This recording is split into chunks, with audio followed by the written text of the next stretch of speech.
Hello and welcome, ladies and gentlemen, to the 2018 GetRECt Fall Split Week 1. I am David Vid Cossack, and this is Noah Sirene Hassoun joining Sup? you today on this wonderful Sunday to finish off the Gold Cap Division and then move into the final games of the Diamond Cap Division for Week 1.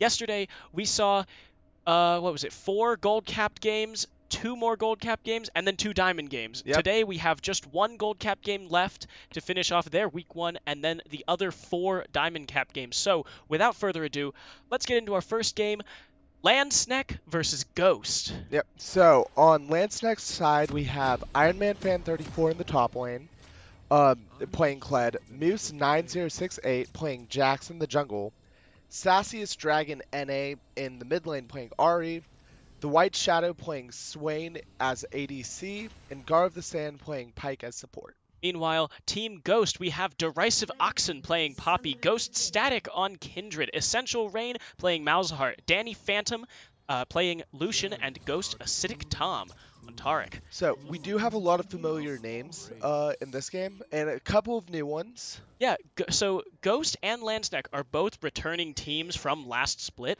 but Ghost... Oh, wow, we've got some early aggression here. Moose is going to flash away. He's exhausted and ignited, and he is going to not quite go down. First blood goes over to Essential Rain thanks to his ignite.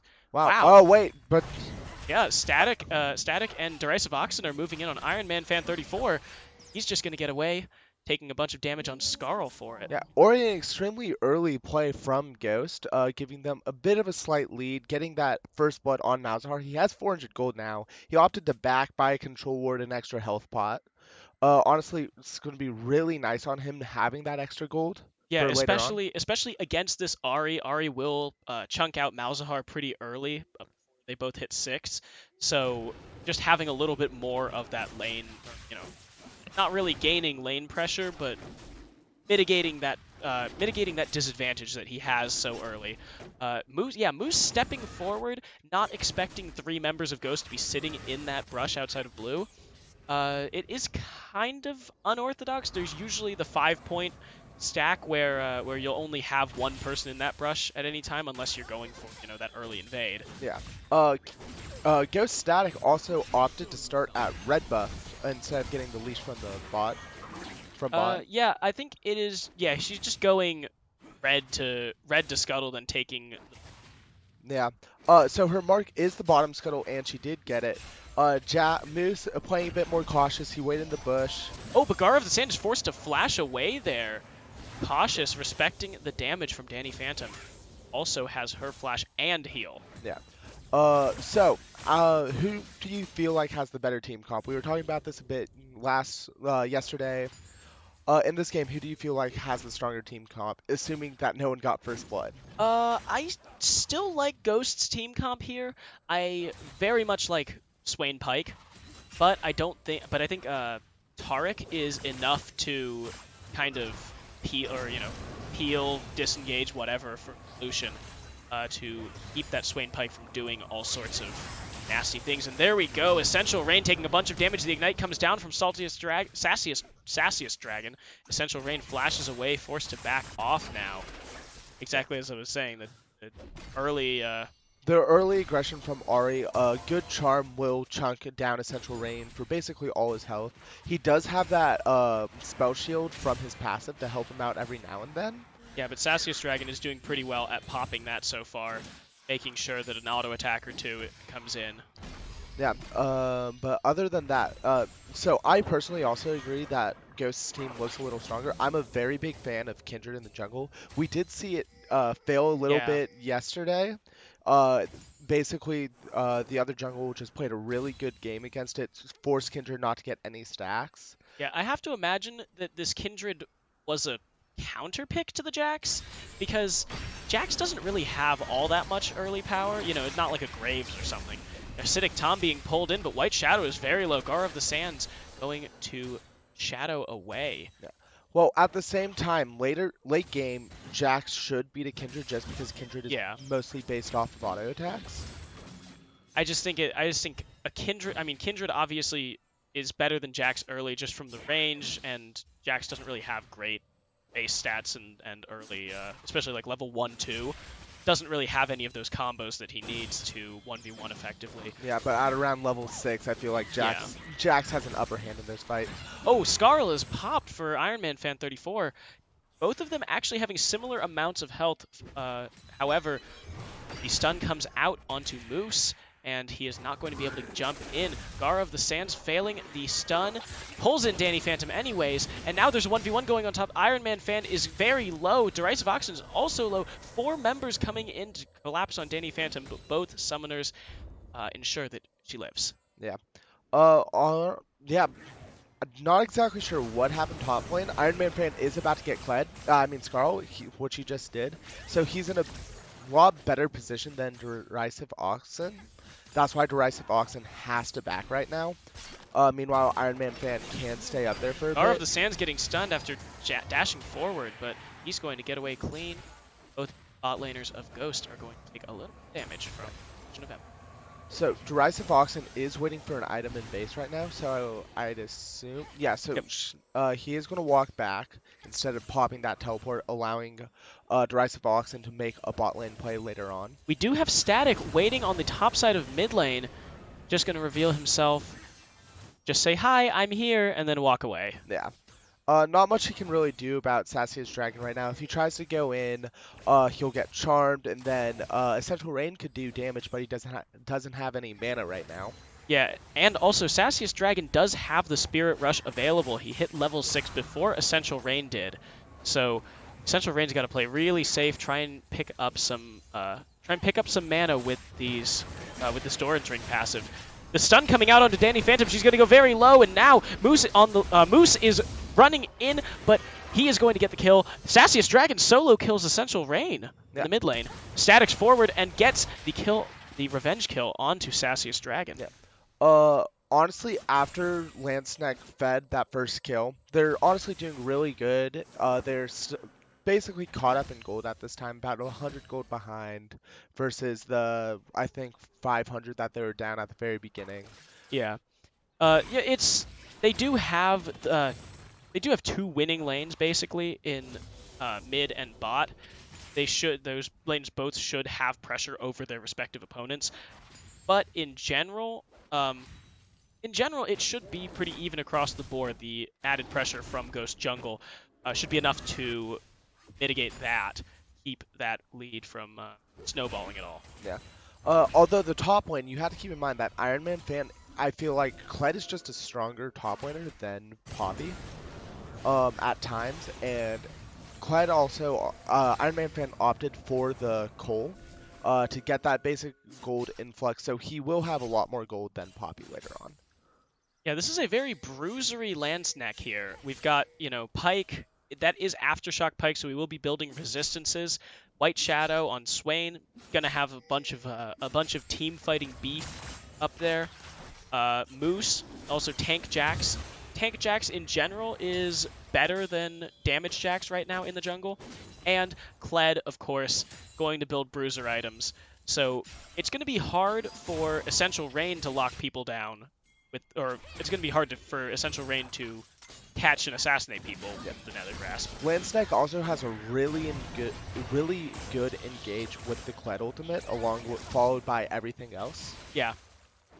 So, I'd say if this game goes to late game, I feel like Landsnack has it in the bag, but who knows?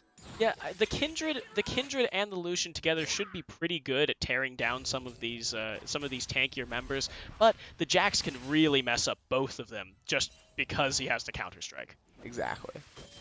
It also just depends on how well Static uses Lamb's Respite. Oh, the Nethergrass coming out, and Sassy's Dragon is going to Spirit Rush away? Yeah. Yeah, okay. I said it, and it sounded right, but it didn't sound right, you know? Yeah, I get that.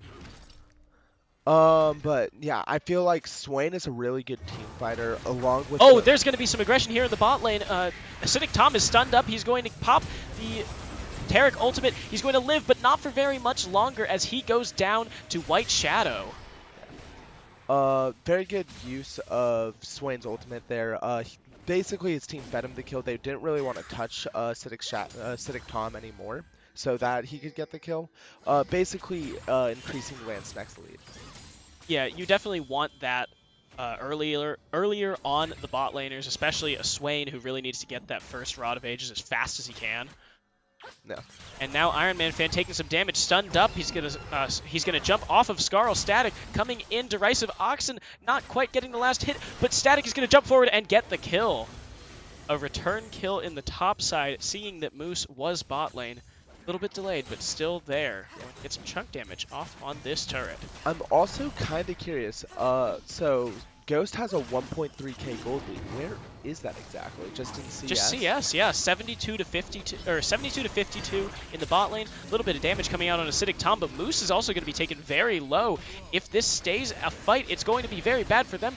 Pulled in by two members, pulled in. White Shadow stunned up, and he is going to flash away. Gar of the Sands moving a little too far forward, gets the stun off on two members.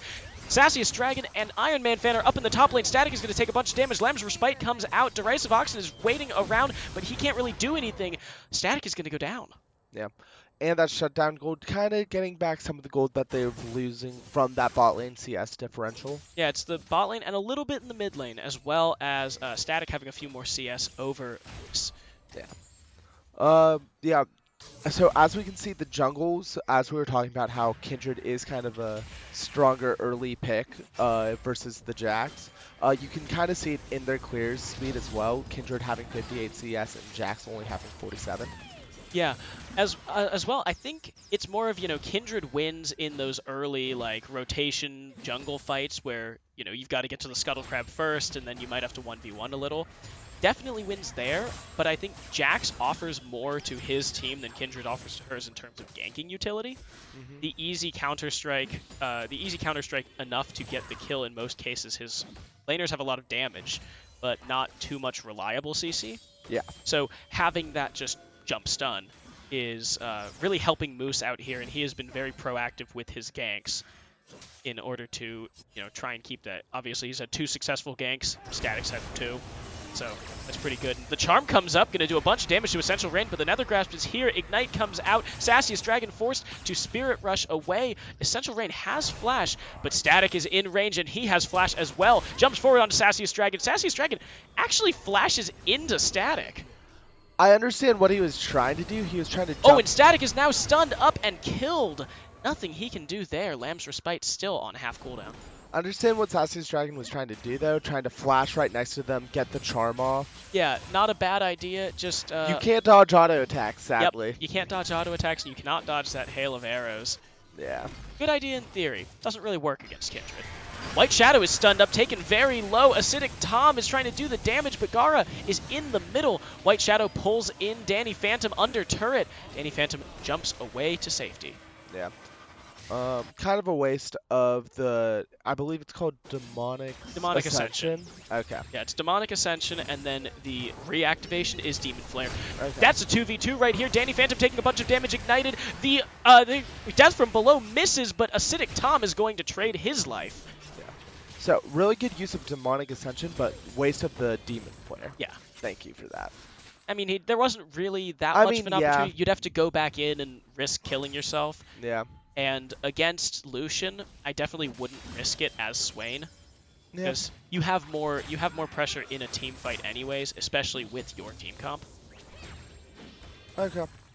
So now, I feel like Derisive Oxen is a bit stronger than Iron Man fan at the moment. Yeah, and I think that's just because that's just the way Poppy builds, naturally having a tendency to build an armor item first. Yeah. Although we may have a 2v2 up here in the top lane in just a second. Yeah, Gara of the Sand sitting in the blue side tri brush, while Static is sitting in that lane brush. Could end up in a fight here. Meanwhile, Essential Rain is just poking out Sassiest Dragon. Yeah. All right, both sides know that they're there, and with Iron Man fan back, Red Team is going to get the first turret. Yeah. He didn't have teleport to come back and assist Guard of the Sand to save the turret. So, Ghost, sorry. I was getting my colors confused. Ghost is currently going for Rift Herald right now. Yeah, Ghost going for Rift Herald, and on the bottom side of the map, Danny Phantom and Acidic Tom are both pushing in that wave, trying to keep White Shadow from teleporting away. Do they know? Oh yeah, No, no, they they just let just it reset. they disengaged. Okay. There also is an Infernal Dragon up right now. No one has really taken a look at it just yet. Ghost is way out of position here. Acidic Tom can't get over the wall without his flash. Danny Phantom going to get stunned. Counter-Strike comes in, pulled back. Danny Phantom goes over the wall, leaving Acidic Tom out to dry. He is forced to flash away. Essential Rain here with Nether Grasp, but there's not going to be anything coming of that. Yeah, they're definitely up really far with not too much. I mean, they had some vision. They had some vision, but still, like, They didn't have vision where Guard of the yeah, Sand they didn't came have from. vision deep into the red jungle. Moose was, they did not know that Moose was there, which was really the problem. You can dodge out of the way of Gara and White Shadow, but So Jax, you can't dodge targeted abilities. yeah, Iron Man Fan and Rise of Oxen both don't have teleport up, so they aren't going to be able to help with this dragon fight. On the other hand, though, Iron Man Fan is actually in the mid lane right now, in range of the Kled ult. Static's going to take a bunch of damage from Moose. Essential Rain slowed by the Vision of Empire, and Acidic Tom is right in front of the rest of Landsneck. 3-man stun. Popping the beautiful thing that he calls it. Gara of the Sands is going to go down. No, not quite. The Lamb's Respite. White Shadow and Gara are so low. Static is going to get the kill. Danny Phantom and Acidic Tom are dead, however. Static is going to go down as well. It's a 3-for-2 at this moment. Moose might want to go in on Essential Rain, but he's a little too far forward. Going to go down to Derisive Oxen. A 3-for-3. Moose really pushed up a bit too far. But the White Shadow popped Demon Flare during Lamb's Respite, so he wasn't going to be able to kill anyone with it.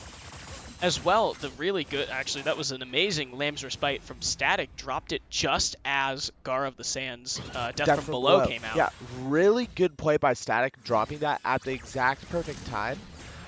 Meanwhile, the White Shadow misplayed. Oh, Derisive Oxen might be able to kill Sassiest Dragon here and gets the quick, clean solo kill. White Shadow used his teleport to get toward the dragon, but his team had already gotten it, so I'm not sure how useful that teleport was.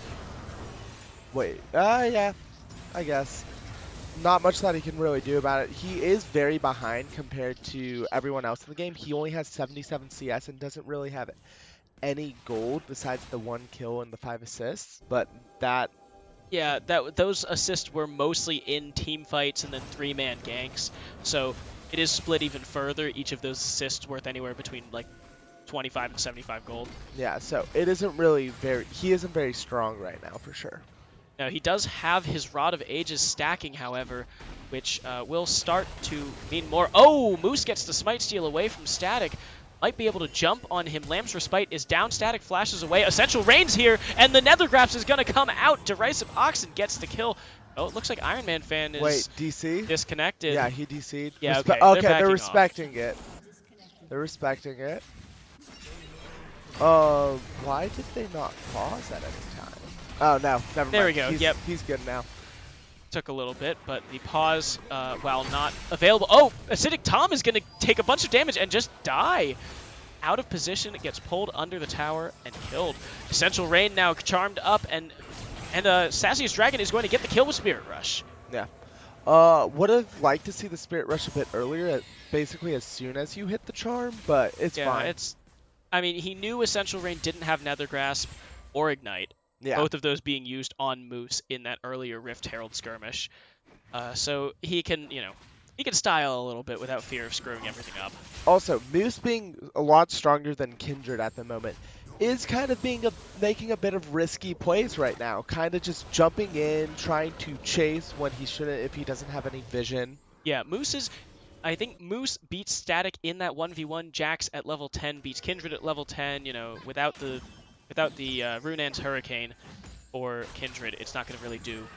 The Storm Razor isn't really going to contribute all that much, but when you face check 3 members of the enemy team, it doesn't matter who you are, you die. Yeah. And Kindred's damage mostly comes from her E, proccing it. The third hit does tons of damage, as well as just having more stacks on your passive. How many stacks does he have, by the way? I don't know what it says. It says 3. 3 hunts, so doesn't quite have the first, oh wait, no, does have the first, right? Is it 3 hunts increases range on the 300 increases the range the first time, and then every 2 after that. I'm not 100% Star of the sure. Sand taking a lot of damage and taken down by Static. Moved a little too far forward there. I know what Kindred's passive does, and I play Kindred all the time. It's just I'm not exactly sure how. You don't know any of her scaling numbers. works. Yeah, I don't know any of her numbers exactly. All right, but that's a double invulnerability, and Moose is going to die to the combined effect of 3 ultimates.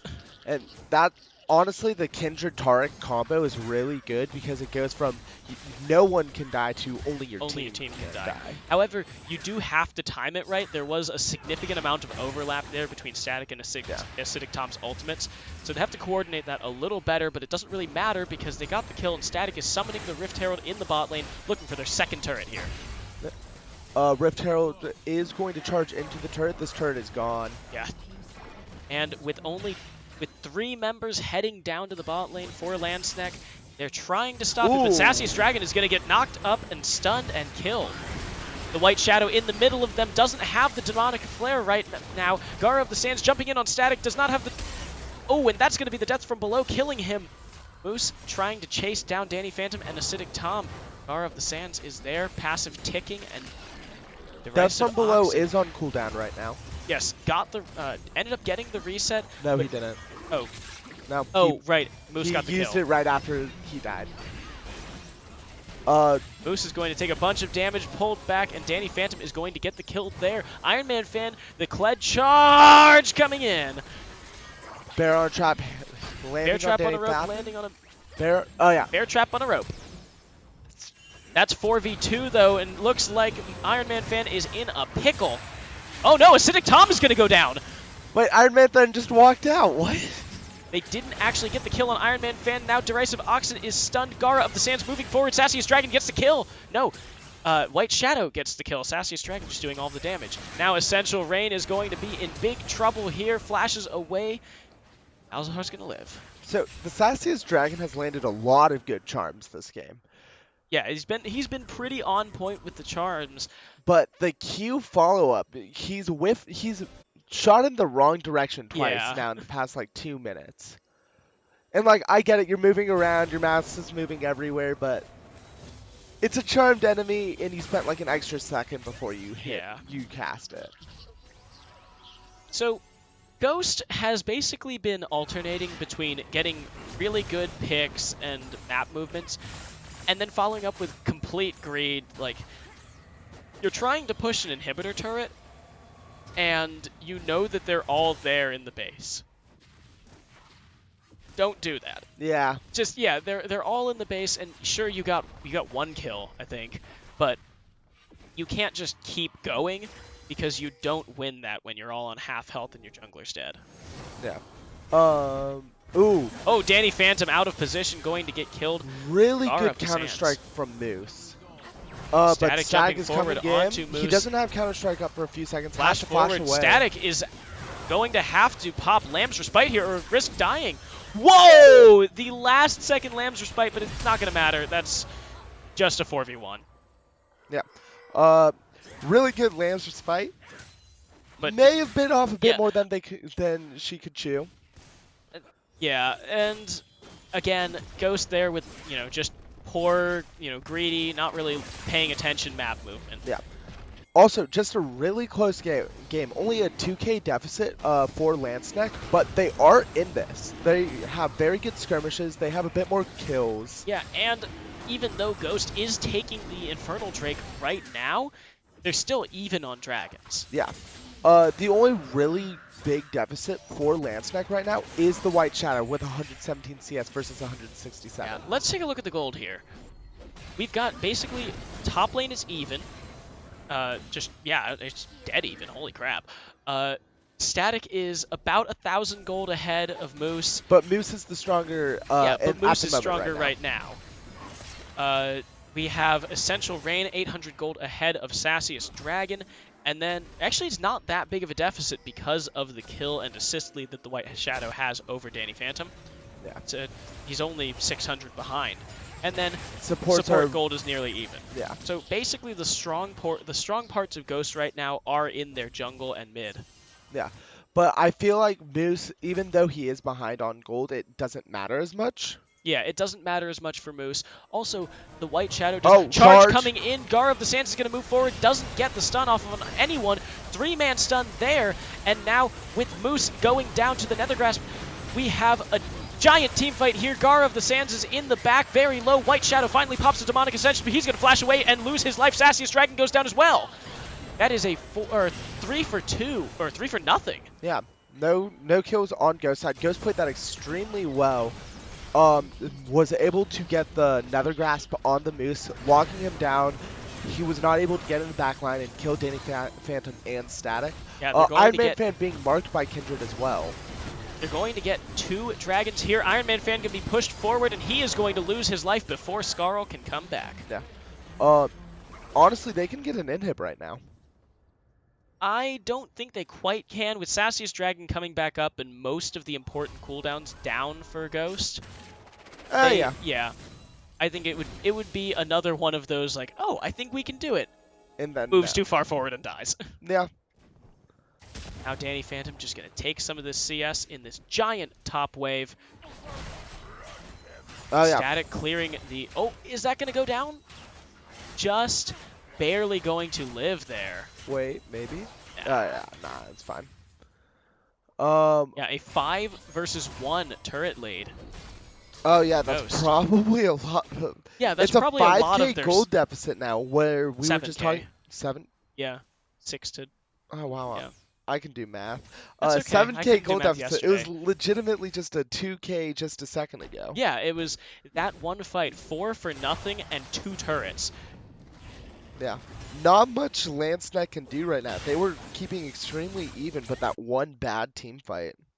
Yeah, Moose went a little far forward there trying to get that initiation for his team, sped up by Kled's charge, and he just jumps forward, and Essential Rain says, oh, wait a minute, what is this Jax doing? He's standing right in front of me, and I have Nether Grasp. Yeah, I feel like if Lancenet kept on going for those picks, they would have eventually gotten a good gold lead, and then would have been able to win all those fights. Yeah, right now, the name of the game for Landsneck is pick, and then you win a fight. Oh, Iron Man caught out. Flashes away, gets suppressed before the charge can go off, and he is going to lose his life to Danny Phantom. Yikes. And now they're just going to push it mid. Oh, it looks like Static is going down to fight the White Shadow. I don't think the White Shadow can even think of fighting this here. Misses the... Oh, actually hits the Never move.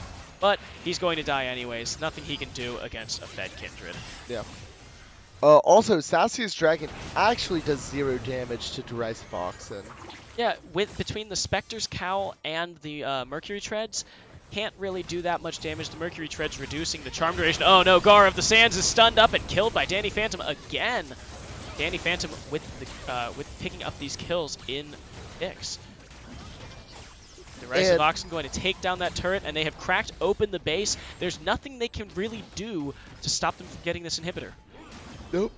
They'll probably back off, either rotate to set up for Baron, or reset and then set up for Baron. Yeah, they could always keep Derisive Oxen, who has his teleport up, send him pushing in the bot lane. You know, maybe force Iron Man Fan to come down. He's a really large part of Sneck's initiation, so that would be pretty prudent of them. Derisive Oxen as well does not have the Keeper's Verdict. I think that's the ultimate name. Doesn't have the Keeper's Verdict, so it's not like, you know, you can just knock everyone away right now. Yeah. It does look like Iron Man Fan is going to get some vision on this right now. And going to take aggro from Baron thanks to his Titanic Hydra. Yep. It happens. Yeah, I did that the other day. But it does look like Stack's going to back. He is level 16 right now, the highest level in the game, and extremely strong right now. Yeah, unfortunately for Ghost, that's really the worst person to have that level 3 ult with. Like, it's just a little bit of cooldown. It's not like Kindred ult is a super... it's not like Kindred ult is super important for, you know, to have levels on. It's just important that it's up. Nether Grasp is going to come out. Oh, boy! Sassiest Dragon a little too far forward next to Essential Rain. Essential Rain does a lot of damage right now. Yeah, Essential Rain, 3 completed items. Sassiest Dragon only has 1 finished. Derisive Oxen teleporting in. They are going to try and take this Baron right now. Yeah, with the dragon coming up in 15 Wait, seconds, Moose and is Moose bot is on lane. the Moose is on the completely wrong side of the map, taking his Raptors. They've just decided to cede this over. Yeah, they can't contest Aaron this burning down whatsoever. really fast. Gara of the Sands coming in from the side, but not in time. Oops. Yeah, and I think this is just a Ghost's game to push it down one of the lanes and just win. Yeah, right now, I mean, they have so much more siege potential right now between, actually, I suppose they have siege potential, but they can't, like, pick and take people down. Blue team gets the dragon. It's a Cloud Drake, however. That's not going to serve them very well when defending in their base. Yep. It does look. Ooh, Garth Sand popping Essential's Rain spell shield. But that spell shield is actually a pretty short cooldown at this point. He is level 16 now, so the third level Nether Grasp is going to be up, do more damage, and have a shorter cooldown. Yeah. Derisive Oxen also showing he takes 0 damage again. Yeah, only has 2 full items, but the team fight's going to come out. Moose is going to go down, and now everyone's knocked up. They're all going to be dying. Gar of the Sands goes down, and White Shadow, the only one left, but he's going to lose his life as well. It's going to be Ghost game here. They're pushing their minions in, tanking for that, and they are just going to end the game here. Queen Ace for Ghost, 5 for 0. And that will be the end of the gold cap this week. Week Nexus 1 is over. Goes down. Ghost, congratulations on your win this week to join the other 7 teams at the top of the gold standings. Next, we will be in with Diamond Cap Division, starting with the, I want to say, it's the, I don't know. What's the first game that I'm doing? Landsnack versus Unlucky Retribution. So we will be seeing back another Landsnack game. We will be back in just a couple minutes. Thank you for watching. See you in a few.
Ladies and gentlemen, we are back.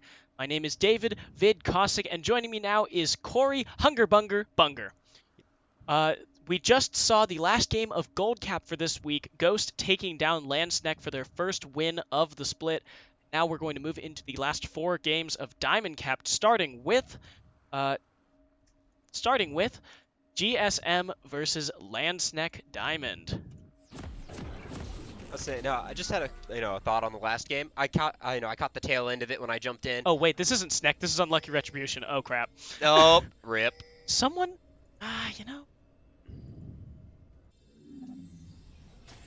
Rip. Welcome to Summoner's Rift.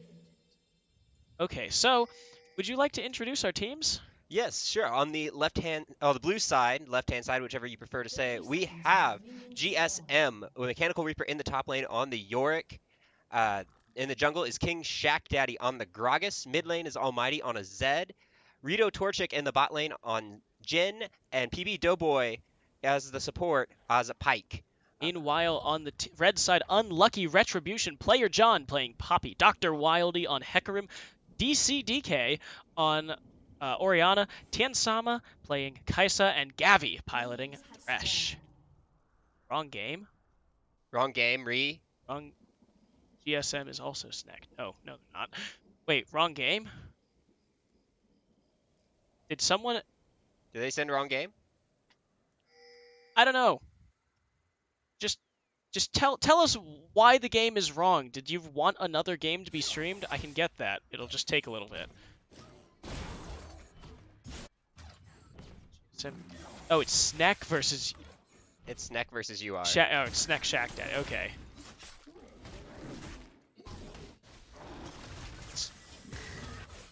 Oh, I just saw Snack. I'll say There you go. There we go, Snack. Now it All should right, be... there we go. Now we got it right. I just Now saw it's the King right Shack game. Daddy and immediately thought GSM. That was my complete mistake. All right. Now we have the right names at the top of the screen. There we go. I am no longer confused. Thank you for letting us know. Yes. Lots of confusion going on there. All right. So, Corey, which team do you like more? What's the team comp? Of course, you're going to say Hecarim. Actually, no. On this side, I currently prefer Landsneck's team. I like the Gragas in the jungle. Yes, I do love Hecarim. It's one of my favorite champions to play on a regular basis. But I prefer seeing this Yorick in the top lane. I feel like it's going to be a really strong pick into all of these, especially into the Hecarim. Oh, Gavi's going to take a bunch of damage. The Ignite comes out. PB Doughboy is jumping on him, and Rito Torchic does not quite get enough damage to kill Gavi. Ignite used by PB Doughboy, and Gavi is going to be forced back? Not forced back. He's just going to stay. No, he is. But like I was saying, I like the top lane pick from Mechanical Reaper on the Yorick. Going to be able to bully the Poppy. Almighty on the Zed is also really good because Poppy only stops dashes. Zed does not have any said dash. He just appears. He just blinks all over the place off. and kills the only you. person that's really going to stop is going to be the Pike and the Gragas. Those are 2 very important dashes to stop, though. The body slam, doing a lot for both repositioning for the explosive cask, as well as the I cannot remember Pike's ability names for the life of me. Yeah. I don't play Pike, so I don't know. Yeah, I do play Pike, which is why I'm kind of embarrassed. So, But no, I don't remember that one. Good flash by DCDK to make sure that he is out of that, not taking any damage. Good early flash on his part. But yeah, that will be really good in using those 2 key components, but that's all they have. If they can bait it out, then that's everything. There's going to be nothing. There's a Dr. Wildly, I'm assuming, is going to go damage because that's the only. Yeah, that's the only way I've seen Hecarim people build really Hecarim recently. He's not tank Hecarim isn't really that good anymore. Yeah. Thresh, I mean, is kind of tanky, but not really. Poppy is really going to be that only tanky figure on that team, which Zed can immediately go run through, and if you pop. If you pop the W on Poppy, that's it. Like, it's a set time. You have an open window to go in. Yeah, so I do have to wonder about Dr. Wildey's pick. Oh, the Shadow going to come through, not hit anyone, and Thresh flashes away. I suppose he thought that the Well, he saw Shack Daddy down there, and I'm assuming he was just afraid of the flash body slam. Wanted to make sure the locket or the lantern was there for his ADC to take back, just in case. yeah, okay, that makes sense, I guess. I mean, I can side with him. Maybe it was Gavi going to be pulled in. PB Doughboy taking a tower shot. Gavi does not have flash to get away from this. Rito Torchic taking a bunch of damage from Tian Sama's plasma. And it's going to be basically an even trade here. Rito Torchic going to take a lot of damage, and he's going to go down to... Dr. Wildey missed the... Dr. Wildey missed the charge. Yeah, he did. Oof. Oof. Does not get the assist there. Gives it over to the Thresh. And now Tian Sama going to have an extra 150 gold over Rito Torchic. That's when you look at your. That's when you just sit there and shake your head and be like, Oh boy. I hit a minion. Yep, I hit a minion. I hit a minion. I'm not proud of it, but it happened. Mechanical Reaper getting beaten up by Player John, but Shack Daddy's here. Player John still has flash, but I don't think Mechanical Reaper's going to go forward. He is very out of mana. He is. He does have flash though. King Shack did have flash. He was able to go in, but the wall from Mechanical Reaper was not back up again. He had just used it. So good job from Player John realizing that's what was happening, backing off. Good vision there in the bush. Shack Daddy flash going in. Flash body slam. DC DK is actually going to take down Shack Daddy and die to the death mark. Almighty getting an extra Dr. Wildey 8 coming in the AD. backside, but he does have a bunch. Zed does have Yeah. a few ghosts to disappear too. And Dr. Wildey doesn't have any items or really anything to threaten with. No, all he has is that Predator, which is not a whole lot right now. And it was on cooldown, so... Yes, it was. That's where the key of most the of winner Hecarim's of this damage game is not the winner of the series. I thought this was... Okay. We will be back in just a few minutes to actually get the right game again, 2 days in a row. This is what happens when I'm in charge of things. We'll be right back. Sorry.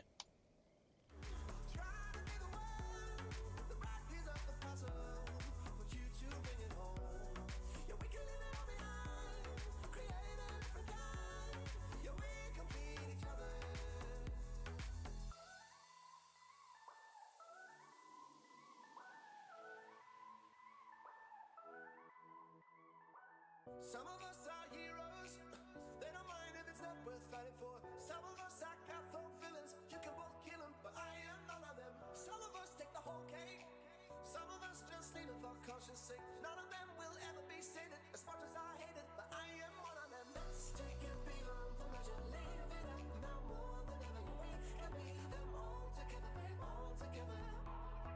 Let's take it beyond the measure, live it up now more than ever. We can be them all together, all together, all together.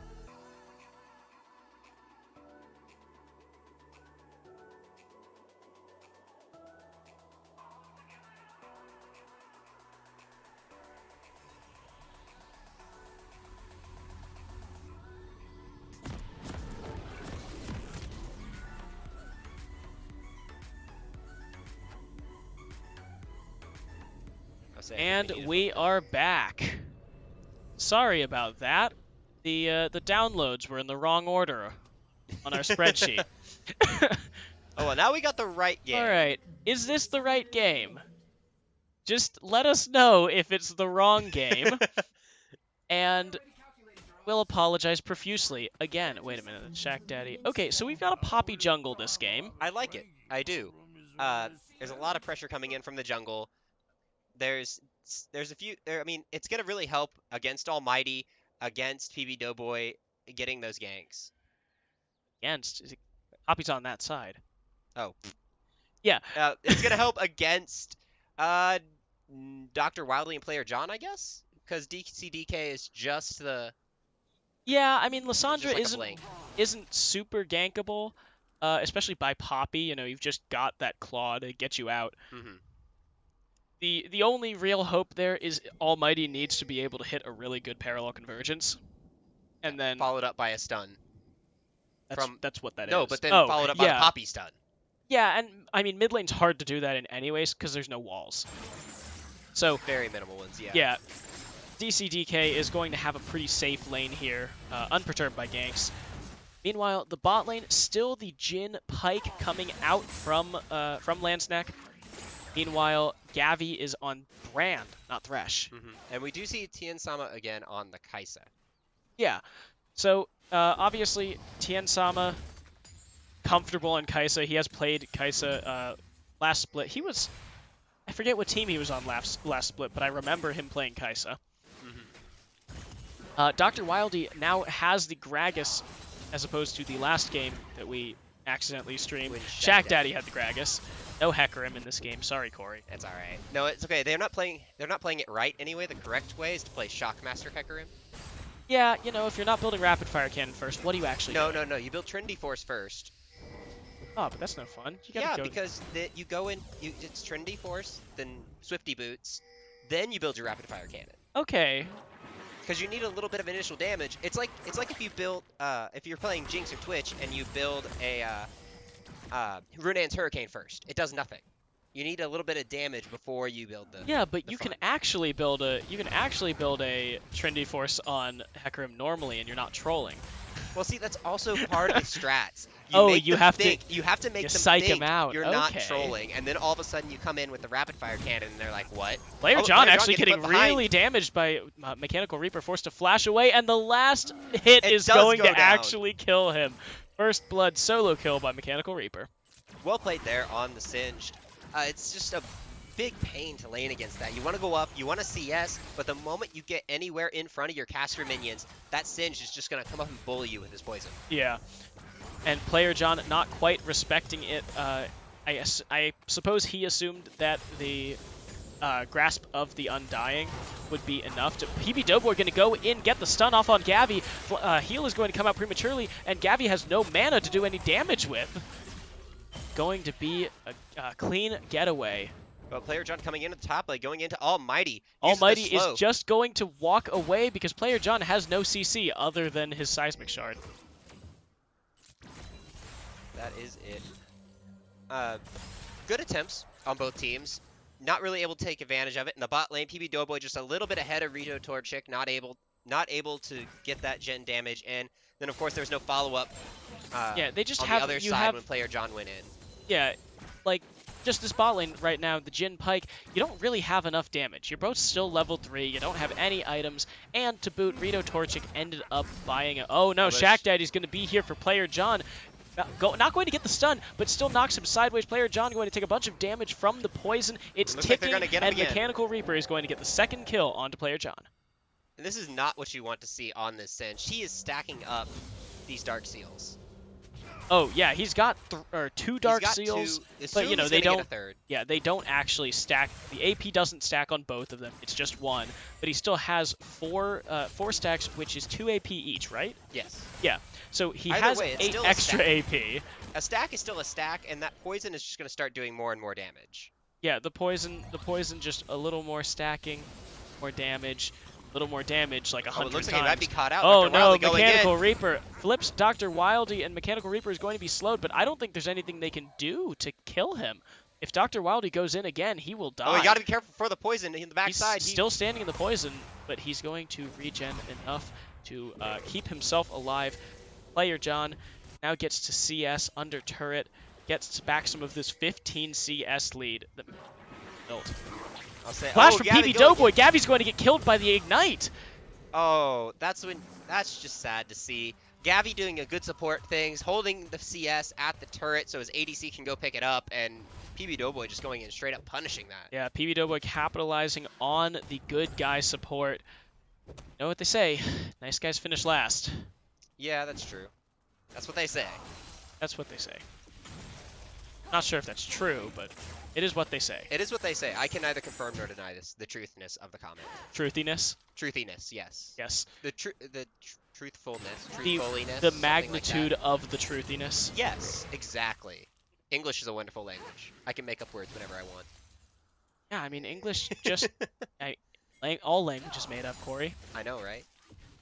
And, of course, we wouldn't know anything about that because you're a chemistry major. You're a chemistry major. I'm a chemical engineering major. And somehow we're talking about the truth of the English language. The truthiness of the English language. The truthiness of the English language. Fantastic. So now we get a little bit of respite in the action. Respite? Respite. Lamb's respite, definitely. So yeah, it is respite. A little bit of respite in the action here. No ganks coming out, really. Just both junglers clearing their jungles. Blue buff is up for Unlucky Retribution, as well as the red buff for GSM. No, Snack. Snack. I keep seeing Shack Daddy and I know. immediately thinking GSM. That's exactly what I do too. But It bothers me. He still has the GSM tag. He has the club tag and on so his does name. Dr. Wildly. Yeah. And yeah, and Dr. And Wildly it's like guys, we're confused already. Oh, good. Oh, Tiansama going to avoid flash the stun. away from the stun. And now Gavi is looking to stun up PB Doughboy, pops the plasma. Gonna take a bunch of damage from that. We will regen a little bit, you know, nice Yeah. little Pike passive, regenning health when out of vision, but PB Doughboy is about 3/4 of the way, him and Rito Torchic both, they're about 3/4 of the way to level 6. On the other hand, Gavi is just about 1/4 of the way there. Doesn't quite have, since he died and also since Tiansama stayed in lane while he went back, he's actually going to be at an XP disadvantage. but Won't here comes have the Dr. Pyroclasm. DK The and Predator Wildly and the bot Gragas lane, is though, going to they're go in, looking for flashes something. forward, is tanking the turret, and now Rito Torchic is running away, but he is going to go down. PB Doughboy also trying to stay under the turret. Mechanical Reaper is on his way in. Gavi dies. Tiansama is tanking the turret. He's going to go down as well. A 2-for-1. Mechanical Reaper now That just movement trying speed to... from Insanity Potion. Yeah, Going in trying strong, to mess turning with on to DCDK. If he can flip him, it will be bad news bears for him. He's caught now, does have the going to the go claw, though, over the... but he Doesn't doesn't take take it. And Shack Daddy's here for DCDK. He's going to go down and execute for Dr. Wildly, and that is a 4-for-1 across the board. Actually, only 3 of those kill credits going over to anyone on Snack, but still, 4 members dead on Unlucky Retribution means that this is going to be a free Infernal Drake for Landsnack. I'll say that is not what you want to see if you're on the side of UR. Yeah, especially with the Jin and the Echo, both of them really wanting these extra multipliers for their AD and AP. Going to be doing a lot more damage with this. Actually, about 6% more damage, or is it 8%? I think 8% I think more it's 8% damage. first one, yeah. Yeah, well, they're all 8%. Well, It's 8% just- increases. Yeah. Going on, but I was like, I couldn't remember if it was 6, 12, you know, but no, it's No, it's 8, it's 16, 8, 24. 16, 24. Yeah. The 6 is Cloud Drake's movement speed. It's 6, That's it. 12, It's 6, 12, 18 out of yeah, combat. That's it. 2% normal, 6% out of combat. I like Cloud. I Drakes. like the new Cloud Drake. I just want to say props to Riot for actually taking the worst Drake and making it a contestable objective. It used to just be like, oh, Cloud Drake. I don't care about I guess Cloud Drake. I guess if we're way ahead or they're like off the map Out or of something, movement we'll speed, take it. we don't care. Out of combat movement speed, we don't care about that. Yeah, but then making it in combat movement speed, also buffing the numbers in general, makes it a more contestable objective. You'll still fight over it, though it won't be Infernal Drake level of fight. Good combo by Almighty onto DCDK, getting about half the health. Yeah, taking half his health, DCDK is now chugging his Corrupting Potion. Almighty taking a little bit of damage from the minions here, but Mechanical Reaper's up in the top lane against Player John, and Player John's running scared. This is a 4-0 Singe, 9 stacks on his Dark Seal, and he has Shirelia's Reverie. Oh, that Shirelli is a dangerous item on this Singe, especially it gives a lot. It gives more mana, it gives more health, it gives more Ooh. AP. Almighty is going to get another combo off on DCDK, chunking him down to about a quarter HP. Yeah, DCDK is probably needs to upgrade his boots here, or Ooh, he's just gonna get more and more damage done to him. that damage though onto Gavi. That was it. Lucky bounce there on that one. Yeah, getting lucky all bounce 3 there, minions but first. Rito Torchic still taking the lion's share of that damage in the fight there. Player John getting flipped over. He's like, I just want some CS, Yeah. man, please, please. Yeah, look at this CS lead. It is a 20 CS differential in favor of Mechanical Reaper. That's what happens when you're melee and you're playing in the Singed. And Shack Daddy's Insanity coming up on the Potion backside. pop, Shack Daddy's here, and it doesn't look like Player John's going to live much longer. Knocked up, and actually he's going to get to walk away. DCDK teleporting in, and Shack Daddy flashes to safety. good Oh stun, boy, though, onto Rito Gavi Torchic is going Brand to ultimate. get, Gavi chunking a bunch of damage onto Rito Torchic. Tiansama hopping in with the Killer Instinct for the kill. Dr. Almighty on the Wilding backside, here better on watch out. Almighty, but Shack Daddy's here as well. DCDK still has ultimate. Keep in mind, Mechanical Reaper, no ultimate, no summoner spells. Now the bot lane of Unlucky Retribution is going to get a lot of chunk damage on this turret. I think what's happening here, I think Mechanical Reaper is really trying to get his top lane support group moving.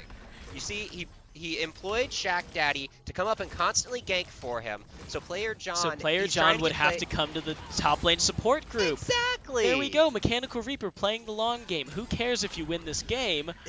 He just wants to recruit more people. Yeah, recruiting more people for Mechanical Reaper's top lane support group. Probably my favorite. He just wants to be able to help all of the abused top laners in the OKLCS. Oh yes, that's all he wants to do. Whether he abuses a few in the process is a minor detail. I heard he's opening a shelter for battered Malphites. Ooh, oof. What about battered Maokais? Oh, those don't exist anymore. Those don't exist anymore. Yeah, they're a dying breed. They're a dying breed. That's a They're on the endangered species watch list. that's season 5, right? Yeah, that's a season 5, season 7 sort of thing. Pre-Conqueror. Pre-Conqueror, yeah, Conqueror. Oof. Conqueror was the death of those hyper tanks in the. I still play them. Yeah, but I'll you still know do it. that's you. That's me, and I'm old, and I stick to my old ways because they work. But You Doughboy going damn down. traditionalist. PB Doughboy going to get the pull onto DCDK. He is going to pop the Frozen Tomb. Grounded, can't get out, and DCDK is going to lose his life to Mechanical Reaper. Little unfortunate on the game. Oh, PB Doughboy is he'll make it out to the rest of his team. Dr. Wildly not going to be able to do anything. Yeah, the deep water dive going to give him the move speed required to get out of Dr. Wildy's chubby clutches. Fat man. He is the fat man. Fat man OP. Landsneck is currently taking the Rift Herald. Mechanical Reaper and Shack Daddy teaming up for that. Gavi is rooted, and nothing's actually going to happen. Oh, Dr. Wildy, ooh, very close to get the stun. Gavi's going to get a lot of damage done to him, and he is going to fall to PB Doughboy's Ignite. Ignite blown for Gavi as well. And, yeah, Ignite blown for Gavi as well, using it on Almighty. Player Daddy John is is just trying to barely able to kill. get that. Oh, he's going to actually get the kill on Shack Daddy despite the root coming out from Rito Torchic. And Shack Daddy barely picking up that. He was getting pretty low on health to keep going Yeah, for he it. managed to pick up the Rift Herald, however, which was what Player John was trying to stop him from doing. But, you know, It happens. he couldn't He do couldn't it. do it, He has obviously. two forms of CC, and one of them's his ultimate. So there's not a whole lot Malphite can do.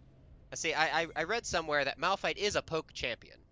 Just rather than poking with an ability, he pokes with himself. With himself, yeah. He just kind of like smacks himself into you repeatedly, Yeah. and you have to deal with it. We have about 1,000. Yeah, it's just over 1,000 gold lead here for Landsneck. Although with the turret about to go down in the top lane, it may grow a bit more. Looking at these builds, we have a 10 stack double dark seal, singed 5, 0, and 1. He is actually he is over 2,000 That's a gold. lot of gold for him. If it were not for Mechanical Reaper, his team would actually be behind right now. He's 2,000 gold ahead of Player John. DCDK going in 1v4. What's he doing? The Frozen Tomb coming out. He's going to flash away. Shack Daddy is taking a bunch of damage here, and he is going to go down to Dr. Wildy. 1-0, and with the jungler of Landsneck dead, it looks like Unlucky Retribution can actually take this dragon. They do not, they actually are missing, the only cooldown that they're missing, actually they are missing most of their cooldowns. They're missing the Pyroclasm, they're missing the Frozen Tomb, and this turret is going to go down in favor of Landsneck. There's nothing Player John can do about it. It's just a Malphite. He is only one rock. There's only so much that he can do. He wants to be his team's rock, but he can't. He wants Mechanical to. Reaper popping the Shirelia's Reverie, trying to get in range of Player John, but the Seismic Shard providing him enough speed to get out of there. Mechanical Reaper will have to be satisfied with just taking this turret. DCDK, scumbag move, Rito Torchic, PB Doughboy, blocking his back. It is now a 3v3 in this mid lane. Who do you think wins this if it goes into a 3v3? Pyroclasm still isn't up. Pyroclasm comes back up. I think that UR wins this. If not, I'm going to have to give it to Snek. Yeah, just having because having that Pyroclasm is such a big thing. I feel like even without the Glacial Tomb, they might be able to. If Chain CC, pop Echo before he's able to turn back time again. Just depends on how fast people get bursted. But without the Pyroclasm, there's going to be no long fight. I don't think there's going to be enough just damage over the course of a long fight. Yeah. So Mechanical Reaper now split pushing the bot lane.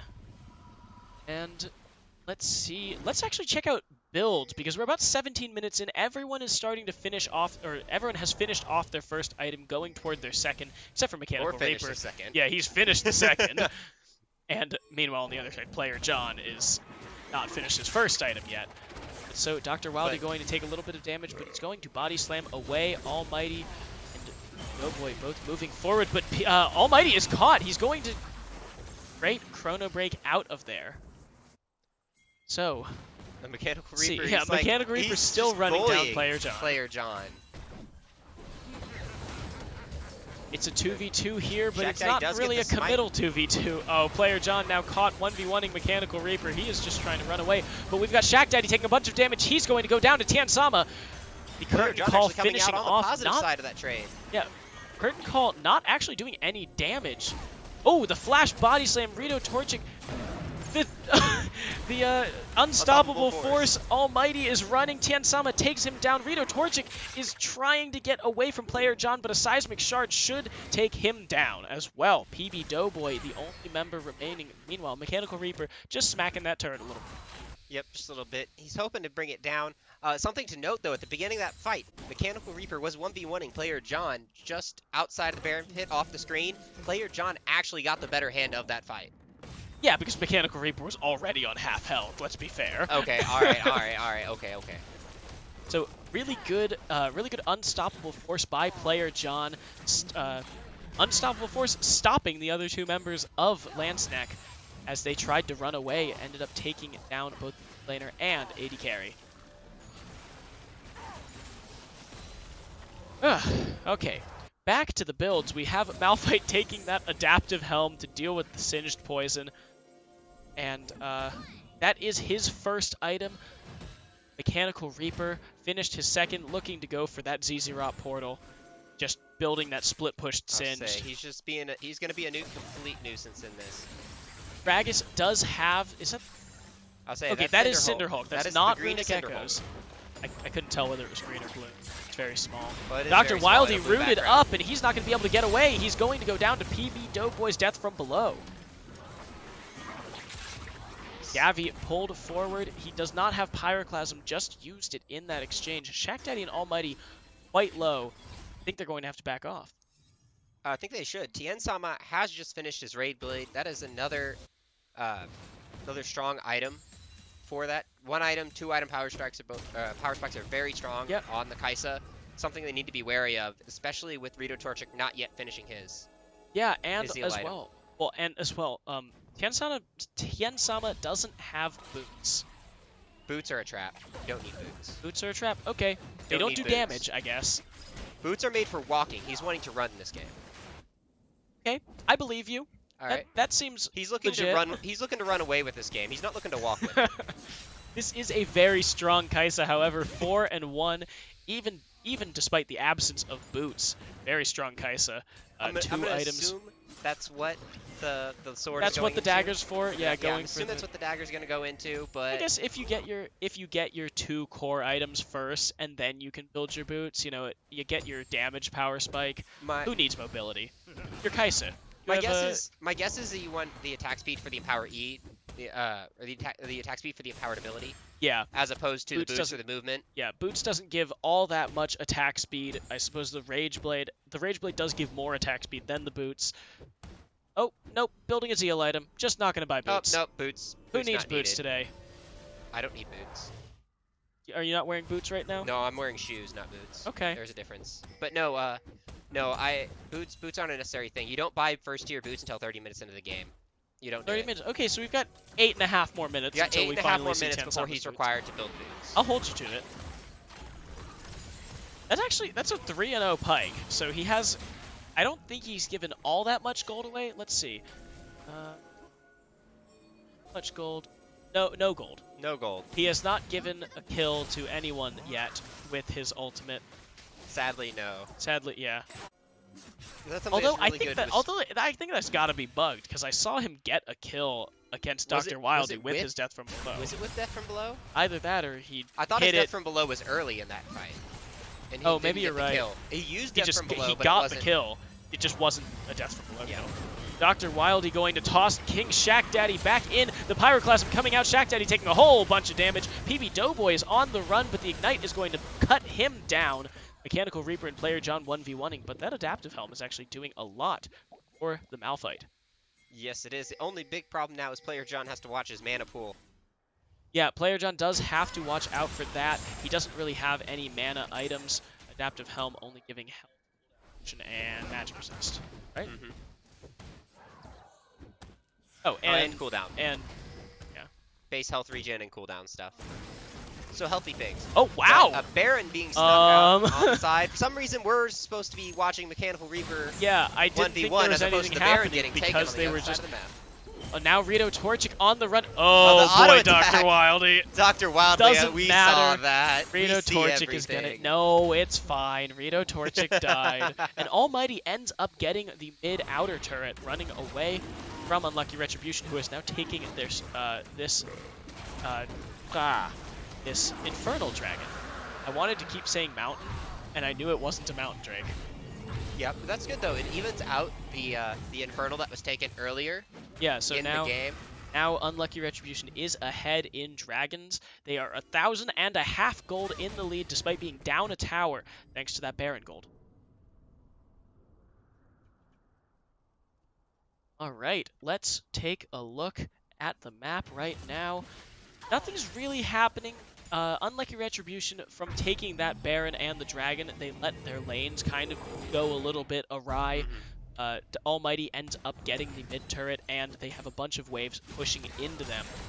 So now Player John pushing that top wave out, trying to get it rolling against the outer turret that is still there.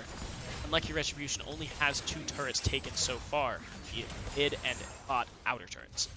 I'll say, all right, question for you. Do you think that Tien Sama is going to upgrade the Dark Seal? Or is he going to leave it as it is? How ballsy of a play do you think he's going to make? I'm just confused as to why he has a Dark Seal in the first place. Well, I mean, he is 5-1-2. He's 5-1, but really? He's going for that AP. Yeah, I mean, if you want to go for that AP, which is completely unnecessary because you have no other you have no other AD champions on the team, and you also have a brand support. He's going to do the most damage in the game because he's brand, and that's apparently okay. Yeah. Welcome to League of Legends. I don't think it's a very good idea to finish the Morellonomicon, or not the Morellonomicon, the Magi Soul Stealer. I think it is a good idea to keep that and buy potions. You know, sell your Doran's ring, get a refillable like a corrupting or something. Just because that offers a little bit more healing from potions to counteract Mechanical Reaper's poison or Torchic's poke, Almighty's poke. It allows you to siege a little better on a low range champion like Kaisa. Definitely, but doing a pretty good just sieging on its own with the empowered cannon minion. Yeah, Player John trying like, to I chase wanna down fight him. Mechanical Reaper. He knows he can fight him with the Baron buff and now with 2.5 magic resist items.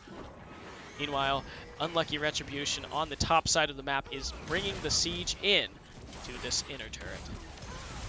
I'll say DCDK on the side. He's been there for a little while, trying to look for some sort of engage. Yeah, I don't think DCDK is the person that you want engaging. That's more of a once Dr. Wildy jumps in and body slam flash, or even just getting a really good explosive cast off. Mm-hmm. That's when you use DCDK's Frozen Tomb and lock him down completely, and then you're fighting a 4v5. All right. Does anyone know if there will be a stat sheet this year? There will. One of our casters, Noah Sirene Hasoon, Noah stupid name. Noah stupid name Hasoon. Noah stupid name Hasoon. I'm not going to pass judgment on his name, but he is going to be trying to tackle stats this year. He's got week 1 stats already, right? Yeah, Everyone week 1 stats sent in already up. And then I know he'll be working on week 2 stats as they come in. as they come out. Yeah, just when the captains send in their post-match forms with the match history and everything, he will be taking that down into his own stat sheet. I don't know when he'll be releasing it. I don't know if it's live already, but we'll find out, and I will let you guys know shortly after this is all over. So now, kind of a slow game right now. Nothing really on the map to be taken, and the Baron buff is down. So now, Unlucky Retribution just sitting on their 1,500 gold. Stayed like that for a while. Player John That throwing cheese wheel. seismic shards at Mechanical Reaper. So now the rules are reversed. Before it was player John saying, "Hey, I just want some farm, please let me." And now Mechanical Reaper's like, running in as I fast wanna, as he can, and just like, can I get a CS or two? can I get a CS or 2 and flip you and run away before things happen? Please tell me this game is at 1.5 speed, and I'm not actually crazy. I don't know. I don't think it is. It better not be. No, Nope. it's at 1 speed. 1 speed. You're just crazy. You're just crazy. All right, just clearing waves. Please, guys, do something. I would say, I honestly think while the DCDK, they had the Baron, he was sitting there for so long. I think what he should have done is gone into the mid lane, pushed that in. Yeah. Tried Especially to get that. since he has teleport, he can always assist his team if Lanceneck decides to go in, try and fight. Of course, Pyke with the Aftershock still going for that tanky build, finished his Locket of the Iron Solari, which doesn't make any sense because it's based on your bonus health. The shield is based on your bonus health as well as your level. So, That's something you build more on a tank support. well, Or that's something you're you at least build on gonna anyone that has bonus health. That too, yeah. Pyke just doesn't at all. So, a little bit of a strange choice there. So, I don't know. This guy's diamond, so That means he's got to be better than us, right? he's got to be He's better. gotta than be us. better than He's got to us. know how to play Pyke better than me, right? Obviously, because we're gold and silver. I think you're silver, gold. right? Yeah, I'm silver. Okay, yeah, I'm still I am silver. gold. You're gold, right? Yeah. Like, I'm silver. I'm not there yet.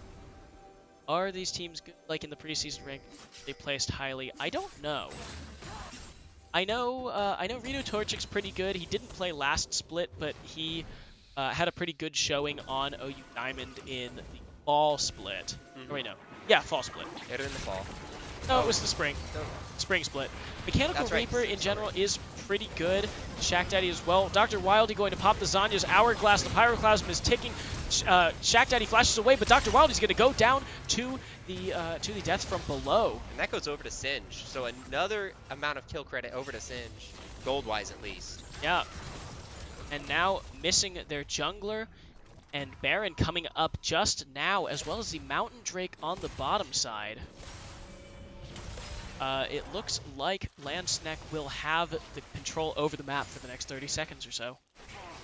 Let's see what they decide to do with it. Shack Daddy is coming out of the base. He's going mid right now. Hasn't decided what he wants, where specifically, if he wants to take an objective or not. Yeah, fortunately for Unlucky Retribution, they are still fairly strong in that 4v5. You know, they're not going to completely roll over and die. As long as they have Pyroclasm and Unstoppable Force, they can put up a good fight. But Yep. And they're definitely doing a good job with the vision as well. yes, Gavi putting a lot of vision down around that dragon, and having the one vision ward in the Baron pit means that they will know if they come in and clear that out for an attempt at the Baron.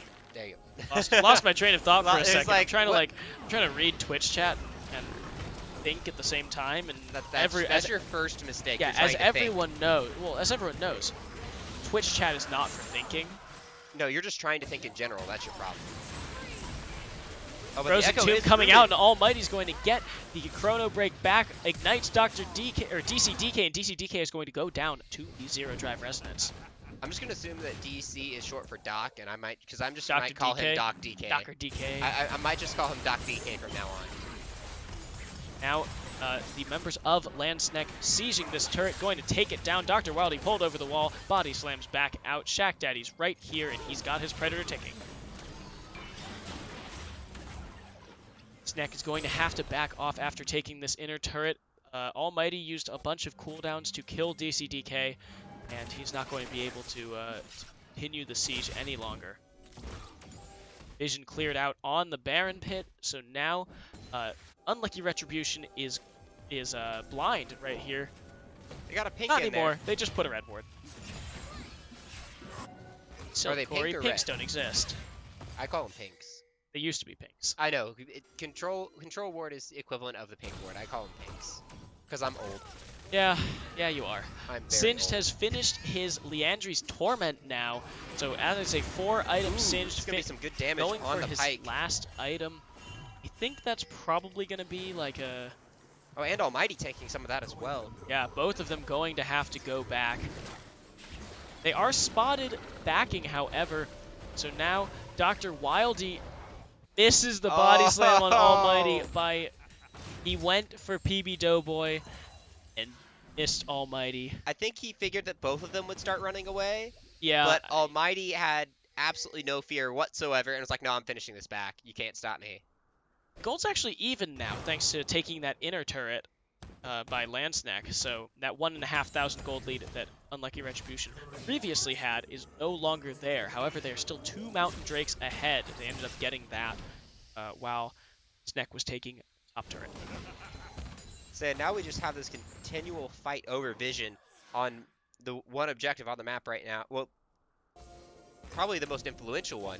That's not the only one. There are turrets up and whatnot. Yeah, there are but turrets, the most but it's not like you can influential one actually- at the moment. Since this game is so even, both teams are wanting that Baron to just give them that little edge in the fights. Yeah, just having a Baron, even though Unlucky Retribution did not use it very effectively last time they got the Baron, if they go for it again, they can definitely try to siege down any of these turrets. They have, they have enough of that kill potential now with Body Slam, Explosive Cask, Frozen Tomb, Pyroclasm, Unstoppable Force, Killer Instinct.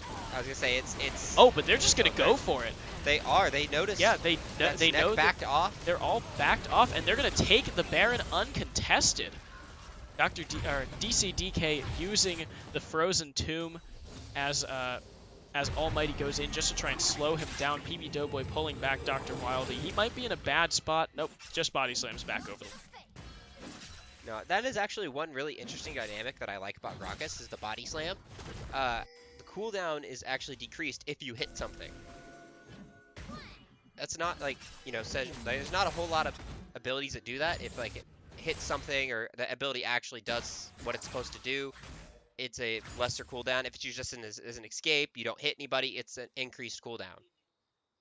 That's I mean, it's not necessarily as important this late in the game, but just a yeah, little he does interesting tidbit. have 40% CDR right now. He should. As 10, 20, 30. Oh wait, that doesn't give. Oh, so he only has 20. Yep. Because I'm guessing he doesn't have Transcendence. But in any case, I'd like to point out, you're wrong. It's 35 minutes, Kaisa has 4 items, and no boots. Dang it, I am wrong. There are no boots. All right, I have to give shame to this Kaisa now. Yeah, The you Kaisa- said it was a 30-minute buy. Boots is a 30-minute buy, and you gotta buy those boots 30 minutes.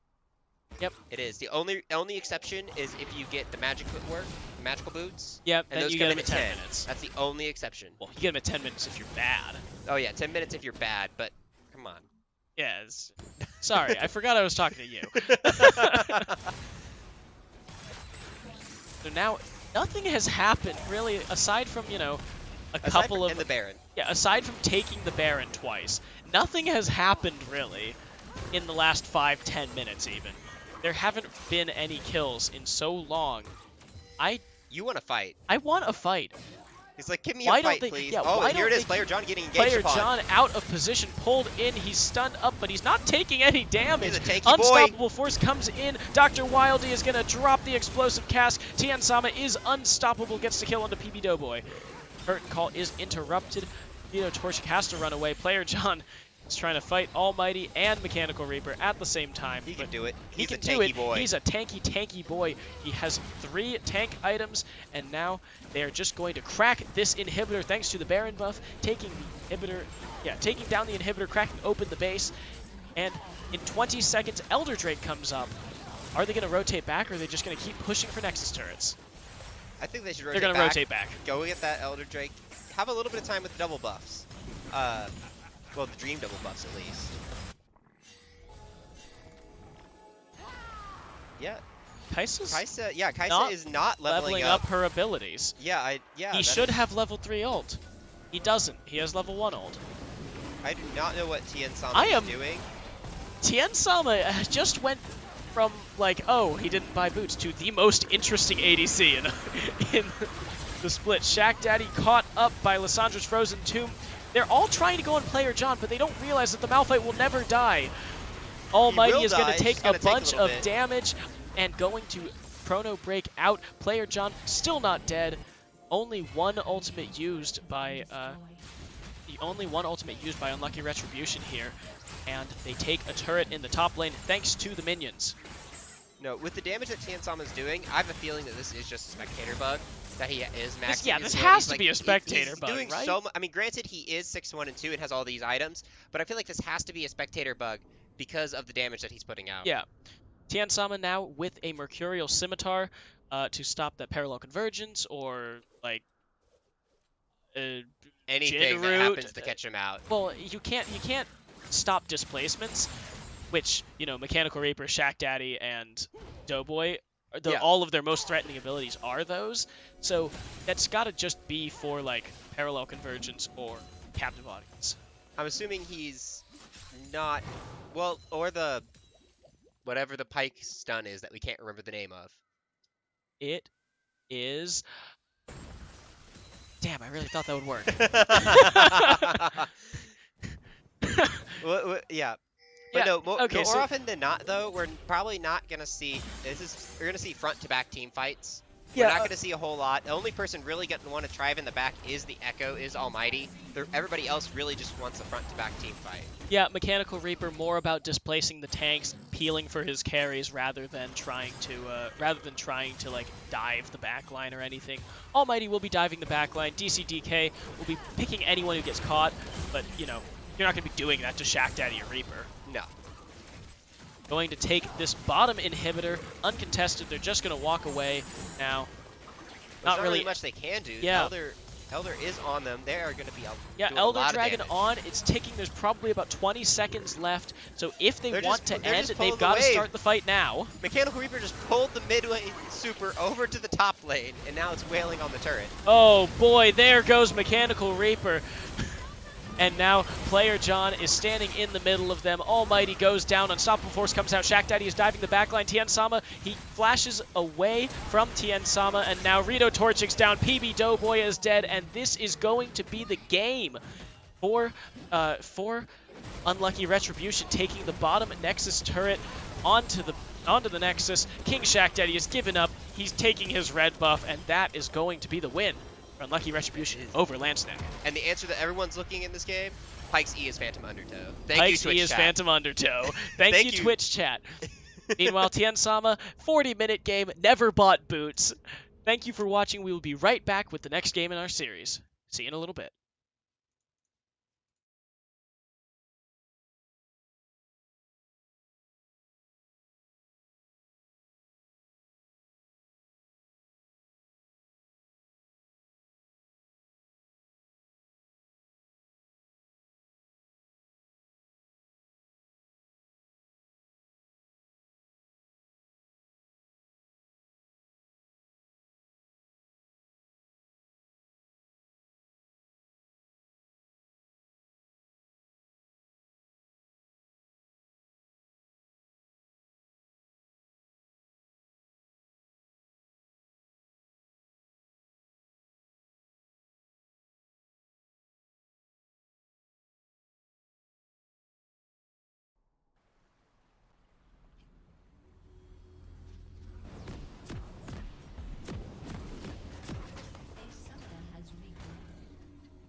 Welcome to Summoner's Rift.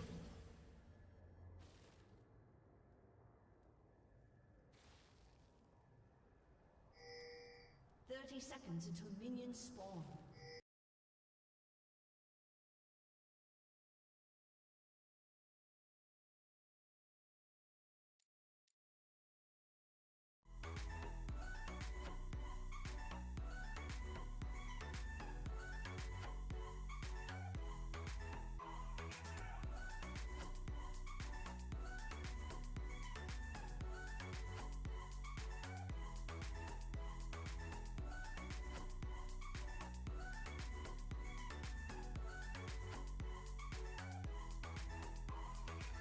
Some of us are heroes, they don't mind if it's not worth fighting for. Some of us are cutthroat villains, you can both kill 'em, but I am none of them. Some of us take the whole cake, some of us just need a thought conscious sake. None of them will ever be sated, as much as I hate it, but I am one of them. Cause I'm just anyone, trying to be the one, the right piece of the puzzle, for you to bring it home. Yeah, we can leave it all behind, create a different kind. Yeah, we complete each other.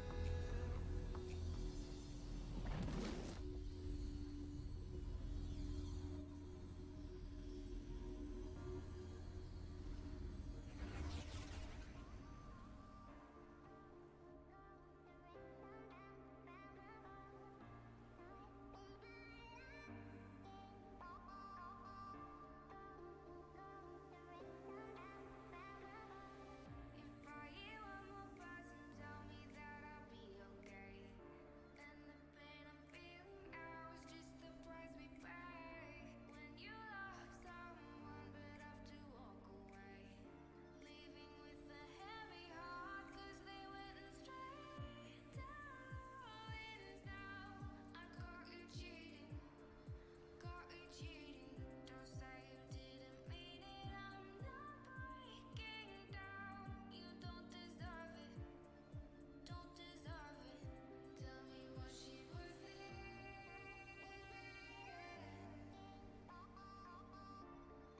Was she worth it? Don't say you didn't mean it.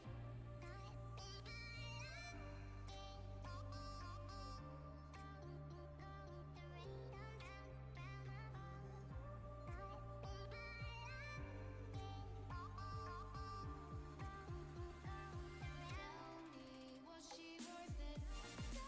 Darlings, now I caught you cheating,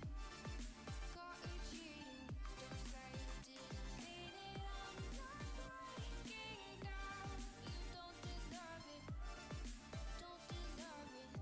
Tell me, was she worth it?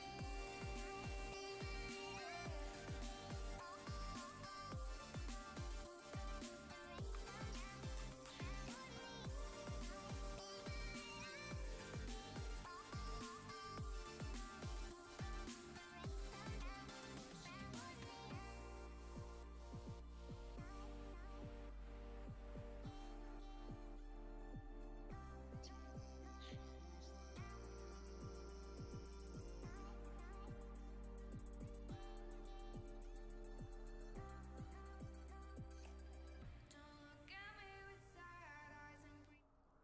And we are back. Welcome back to the 2018 Fall Get Wrecked split. My name is David Vidkosik, and with me is Corey Hungerbunger Bunger. We just saw Team Unlucky Retribution take down Team Landsneck. And next, we have a match between Return of the Middlesticks and Golden Gatekeepers. So let's get into that. On the blue side, we have Return of the Middlesticks, and on the red side, we have Golden Gatekeepers. Would you like to introduce our blue side? Sure, very much. In the top lane, we have Liposuction Lane on the Ornn. Tendies 2 on the Nidalee in the jungle. Demon Print playing Yasuo in the mid lane. The fourth shot playing Draven in the bot lane. And Mask Link 12 playing Pyke in the bot lane. as a On the red support. side, Spiderhawk is playing Yorick Efam on Kane, Duckster on Xerath, Zilgian Zildjian. playing I'm gonna Ezreal, guess. and Keepthrer Leona. Keepthrer. Keepthrer. Keepthrer. It's not Keeper, it's Keepthrer. No, it's not Keeper, it's Keepthrer. Keepthrer. Okay. Keepthrer. Did you ask? No, Okay. But Just making sure. there's no E. Come on. Okay. Actually, Return of the Middlesticks going in for an early invade, but they do not find anyone. A little too slippery on the other side. Minions have spawned. Golden Gatekeepers just retreating from that. Return of the Middlesticks deciding to leave the jungle lest they get counter-invaded or, they start a fight or something. Is EFAM going to start his Raptors or his blue buff? Not on either of them, He's, so it he's looks not like on he's going either of for his those blue areas buff. right now. It looks like he's going to dash over the wall for the blue buff, though. Yep. So now we're just going to start off to a regular start. Both sides taking their bot side jungle camp, or their bot side buff. Scuttle Crabs coming up. Hopefully this one will be a little more exciting than the last game. There's just like nothing happening for talking so about? long, and then they just won. You know, those are the most interesting kind of games. It's like top lane games. It's just like a top lane game. It's just a bunch of I wet forgot noodle you're a fight. filthy top laner. You actually find that stuff fun. No, I did do a stint in the jungle for a bit, but I am a top lane main at heart. Demon Print on the Yasuo. That is one of his more signature champions, but Keep Thrower is going to be stunned up. Fourth shot is doing the damage on Draven, and he is going to get a bunch of poke damage off on Zildjian. Keeper. Those Axe is doing a lot early. Yeah, that's what Draven does. That's a fair and balanced champion. Liposuction lane taking a bunch of damage from Spiderhawk. Those all ghouls. the little ghouls. Most annoying part about York. Do you remember old York when he just started spamming? Like, he didn't even have to last hit for his ghouls. He could just spam ghouls whenever he wanted. Yeah, and all of his ghouls did different things, and no one really knew what they did. Even the Yorick mains didn't know what they actually did. One of them slows, one of them gives you damage. One of them slows, one of them heals you when they auto attack. Oh, good steal from Tendies Yes, going on. good steal from Tendies 2. I wonder actually what happened used to to know what Tendies they all 1. did. Yeah, but which one did each? The You E can- was a slow. No. Which ghoul? Like, what color ghoul? Because the only difference between them was basically their color. Oh, okay, yeah. I'll say the E was the slow. If I remember right, that one was like a gray. He had like your gray ghoul it was his E. It was a slow. His W was yellow, I believe, and that was the one when he did damage. He healed a little bit. His Q, I don't remember exactly. I think that one was red. That one was red, but I don't remember what it does. Yeah. I think it was red, orange, and blue. I remember the orange one. was Orange the one healing healed, one. black slowed. It was a gray black that slowed, yeah. Thank God old Yorick is gone. But now we've got a gank coming out from Tendies 2. He is going to take down Spiderhawk for first blood. No, see, they get rid of all the fun people that I like to play. I like to play all those champions, and they decide to rework them. So Who deserved that? Poppy is fun. Is a fun, fair, and balanced champion, and then they rework her. Yorick is a fun, fair, and balanced champion, and then they rework him. Someone get me off the desk with this horrible human being. I mean, I like Maokai, and they rework him. I like Shen, they rework him. I mean, granted, I like the reworks. I see why they're needed, but I like the old They didn't even ones. rework Maokai. They just changed his ult. And how his saplings work. And his saplings. They changed how his saplings work. EFAM is here in the bot lane for a gank. Fourth shot is stunned, and now they are jumping all over him. The Ignite came out from Keeper. He's going to flash and heal away. He's gonna get out. Zildjian doesn't have any mana, and Keeper is caught now. EFAM coming in for a little bit of damage onto Masklink. No, it's a little different because the ult used to give decreased damage whenever you were in the zone. Yeah, well, they changed his ult. Yeah, I know. It made me sad. His old ult wasn't very. It was literally like, oh, well, I guess if you want to actually fight, you just have to be away from Maokai. Just like for 20 seconds, you just have to kind of not be within 500, whatever That's it true. was, And like 800 I range of him. I also wasn't- think it made it a little bit harder to keep mana control on him Yeah. because it was constantly costing mana. It kind of because right now he can just sit there and spam his abilities. He's a constantly tanky boy. Yeah, it was fun when it was fun when he could place it. When he could place it down and it had to stay there, and you couldn't move Before it. it followed him. It had a decently long cooldown. Then they changed. Yeah, then they changed it and started following him. It was like, really, why'd you do that? Demon Print going in on the level 5 Duckster. He can't really do anything against that wind wall. Pops his barrier for it. Demon Print Now with the still pretty short cooldown at level 1, the last breath, short-ish Ooh, good cooldown. locking him down inside that zone. Liposuction lane gonna take a lot of damage. Yeah, trying to get out, has to spend time auto-attacking. Now Spiderhawk has the Maiden of the Mist if he wants it, but Tendies is back again. Maiden of the Mist comes out, and Spiderhawk's going to be knocked up. Liposuction lane is going to live. He lives just barely. Duckster flashes away, but the Ignite is coming out, and Demon Print solo kills Duckster. EFAM on the backside coming in, looking for some damage. Flashes in. Flashes forward, Demon Print goes back through him. EFAM is just going to try and auto-attack him down, and Demon Print is walking away through the blue side jungle. Zildjian doesn't have ult to save him, and They're calling for spam the assistance. pinging Bot lane is- rapidly. bot lane is coming rotating through. up. Looks like Demon Print just wants to get the execute. I don't know if he's gonna get it though, because Duckster is coming in from the side. No, Oh no, he's just gonna gonna get the back. But they know where he is. They see him. Demon Print, what are you doing? There is the kill going gets to the EFAM. kill. Duckster with the assist credit. It was close.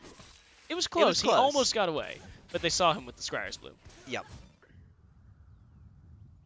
So, sad days. yeah, between the 2 ganks and then the solo kill in the top lane, we have a 1,500 gold lead on the side of Return of the Middlesticks.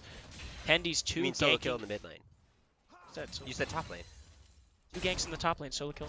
I heard 2 ganks in the top lane, solo kill in the top lane, and I was confused as all hell. Maybe I'm just deaf. Don't you dare contradict me anymore. I'm just deaf. I will have your name and badge number. The Ornn ult, Call of the Forge God coming out. Duckster is knocked up. Demon Print, Last Breath coming out, and he is going to take down Duckster. Tendies taking the kill. Oof. KS means kill secured. Yeah. 3-0 Nidalee now. That is a scary cat. It is very And much. she's wearing the spooky cat skin. It is very much Halloween.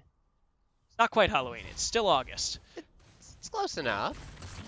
People Is can it? dream. People can dream. I hear people talking about Christmas. They can dream about Halloween. See, like most holidays, I think that, there are 2 appropriate times to celebrate it. In that season, so, fall, harvest time, Yeah. late in September and then through October. And then about halfway through the year, 6 months after that, when you you're feeling reminisce. nostalgic for it, it's like when the 2 good times to play Christmas music are from Thanksgiving to New Year's, and then At the start in of summer. June, At the start of summer when you're like, it's hot and I want it to be Christmas. you're like, oh, I just really want to listen to Michael Bublé sing for the rest of the month. He is really good. I have to give him that. Yeah, for about a month and a half every year, Michael Bublé crawls out of the cave that he lives in to sing more Christmas music. Now we have the bot lane of Return of the Middlesticks keeping Golden Gatekeepers pushed in to their turret, and now Tendies is here onto Spiderhawk. She's gonna jump in, deal some damage, swipe at it. Liposuction lane taking so many turret shots, but The heal barely coming through. lives thanks to the heal. Kind of a failed gank there. Gets caught in the cage and ends up taking too much damage. Spiderhawk and Liposuction lane trading flashes. And these That's 2 it. not getting the hit onto Spiderhawk. I think what happened there was Tendies 2 jumped into the cage a little bit too soon. Decided it was going to jump into the walls and not be able to walk out then as soon as Spiderhawk did. Wow, Duckster with the fancy feat managing to dodge all of Demon Prince's Steel Tempests? Steel I'll Tempests. say that sounds about right. And getting a stun off of his own. Missing the knock up. Demon Print does have Ignite and Last Breath available. Ask Link getting a little too far forward. 4th shot flashes away. The ultimate comes in. Liposuction lane hits the Call of the Forge God, and that is going to be an easy kill onto Spiderhawk. Definitely. And EFAM not giving up in the bot lane. He's wanting this fight, but gets pulled back by the Pike and goes down. Death from Below was Keeper not is used, going but to they're still get going in. stunned up. Mask Link is also taking a bunch of damage. Keeper, the Death from Below, not getting the kill. And Draven gets the kill off. Demon Print is taking so much damage against Duckster. Barely makes it out with his own life. 4th shot going to die to red buff. A lot of action coming out in the last couple of minutes. There's across your the map. fights right there. There's You my asked for fights. them. Thank you. It's like they listened to me.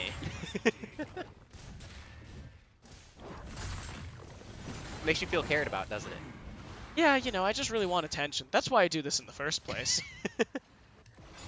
Now, Demon Print with 2 solo kills over Duckster. Oh, Tendy's 2. The Fed Nidalee is Misses the 3 spear and though, 0. has to back But away. Zildan is Zilgian. Zilgian, that is his name. Ooh, that damage Yeah, though. Spiderhawk taking a bunch of damage on Liposuction lane, but the Maiden of the Mist is out, and Liposuction is going to have to back off. Doesn't have any magic resist to deal with that Maiden damage. Definitely, but it doesn't look like he's Hitting afraid. Spiderhawk for a bunch of damage as well. Not getting the knock-up. Call of the Forge God is not up, and EFAM is coming around the back. He does has end up getting the kill, crossed though, out, coming gets in. the kill, jumps inside Liposuction lane, and takes There him he down. goes. Forced the flash onto him. Miscalculated the damage. It's alright, that's one of those you're like, oh, wait. One more auto attack, oops. Yeah, now Zilgian and Keeper heading back to the bot lane. It's been sort of a stalemate down there for a while. Zilgian has gotten a couple kills, but Draven has finished his Bloodthirster at 12 minutes. Zilgian with the Iceborne Gauntlet in order to try and stop some of that Draven damage, but oh, the first turret's going to go down in favor of Return of the Middle Sticks, and now it's just going to be a 2v2 Masquerade taking a bunch of damage. The Solar Flare goes wide. Fourth shot taking so much damage from Zilgian. He's going to go down. 3-0 Ezreal. So that little side step forward that he took to get to that axe again, I think might have just killed him. Yeah, he, I mean, you know, you can play Draven to be safe, or you can play Draven to be flashy, and you definitely can't do both at the same time. Duckster going to get knocked up. The last breath comes out, and he is going to flash away and live. 3 members of Return of the Middle Six in the mid lane trying to take down this turret, or just trying to take down this Xerath. I think they were trying to go for the Xerath. Xerath's going to use his ultimate to destroy all the minions, so they might as well get the kill. But more action in the top lane doesn't really amount to all that much. Yep. Let's go. That's what they've just been doing so far for the last couple of minutes. Liposuction lane and Spiderhawk trading damage, trading CC, and every once in a while they'll just ult each other. Call of the Forge God comes out, and Spiderhawk is going to get knocked up, clapped, and killed by Liposuction lane. The solo kill from Ornn. That's a 0-5 Yorick now. He has not had a moment of rest between the trading with Liposuction lane and the ganks by Tendy's 2. This just hurts when you're York. You want to be up there. You want to be getting your farm. You want to have you want to be able to be that bruiser that your team needs. Especially because the only other tank that you have on your team is the Leona. I'm assuming that Kayn is going to be relatively tanky. Yeah, Kayn is He's going to go red Kayn, I assume. I think he already is red Kayn. I saw. I can I never saw tell. He I has can horns. never tell with that skin. Yeah, with the shadow or with the With blue skin. I don't know what it's called. I just call it yeah. blue skin. Because his Soul normal. Reaper. Yeah, his Soul Reaper. something Soul like Reaver? that. But his normal skin looks like the Shadow Assassin, or his Yeah, base. normal skin. Yeah, The base base looks like looks like- Shadow Assassin, and then the Rast just kind of looks like his regular base skin. Exactly. So it's really confusing. Ornn is going to. Oh, Duckster manages to stopwatch the thing. Gets pulled in, last breath, knocked up, stunned, and killed. Stopwatch the thing. Yeah, stopwatch the thing. You know, the orange All the charge. things. All the things. There is no last breath available for Demon Print now, so it's just going to be a clean 4v3. Keeper is going to take a bunch of damage, flash away, and get killed by the Whirling Death. Oh, Maskling too far forward. Liposuction lane wasn't quite there to follow, and Fourth Shot has no business being in the middle of a Yorick, Ezreal, and Kayn. Spiderhawk going to get taken down by Fourth Shot, who is going to get all of that bonus gold from it. I'll say he got one just earlier in that Yeah. fight, so this is the second time in that fight he's going to get a little bit of bonus gold. Ooh, damn, Tendy's 2 killing The Zilgian heal coming and through, and he living. survives! And he is going to get away. Oh, he was in range of the turret when all of the minions went down. But EFAM is going to get taken down by Draven. Shutdown gold also goes in. That's a 675 gold kill for Draven. This is going to start getting scary for Return of the Middle Sticks. This Draven 4-2-2 has gotten 3 large sum kills between shutdowns and cashing in on the League of Draven. Definitely. That's something that you don't want to see with the Draven. It's definitely a very feast or famine champion. Yeah. You either get these kills and you start steamrolling, or you just Or don't you get lose a the game. thing and you lose the game. And this is not what you want to see. 4 kills onto that Draven. Just cashed in all those stacks at the beginning of the fight. Yes, with now two items, the Bloodthirster and the Stormrazor, in addition to the Ninja Tabi to deal with Zildjian's Ezreal, as well as EFAM on the Red Cane. Also So- help with Spiderhawk as well. Yeah, as well as Spiderhawk, even though I don't think Spiderhawk will have many opportunities to get onto 4th shot. Not necessarily, but because it he's- decreases Yeah, the it Q decreases damage his a Q little damage. bit. Spiderhawk pulled in and stunned up by the Phantom Undertow. Demon Print going to last breath. Spiderhawk trying what he can. Masklink takes him down, and now EFAM is inside Masklink trying to stay alive for as long as he can. That's a 4v3 right now. Demon Print is going to go down. Return of the Middle Sticks just trying to back off while Zildjian chases. Takes a chunk of damage from the spear. Call the Forge Gods used to Keeper disengage. knocked up and killed. Walking too far forward, EFAM is now trying to take down Tendies, but he has to flash away himself. Meanwhile, Force Shot is just pushing the mid lane turret. Now it is Tendies who is on the offensive, throwing spears to try and interrupt these backs, keep Golden Gatekeepers from stopping Force Shot. Is not going to get the turret, forced to flash away from Spiderhawk. And now the Rite of the Arcane comes out, going to do some damage, but Spiderhawk's gonna die. He is, and he Force lives Shot with the might triumph. get away, not no. quite. The stun takes him down. Top lane turret is going to go down in favor of Return of the Middle Sticks, unless they just barely get it as EFAM, Keeper, and Zildjian move in to try and defend.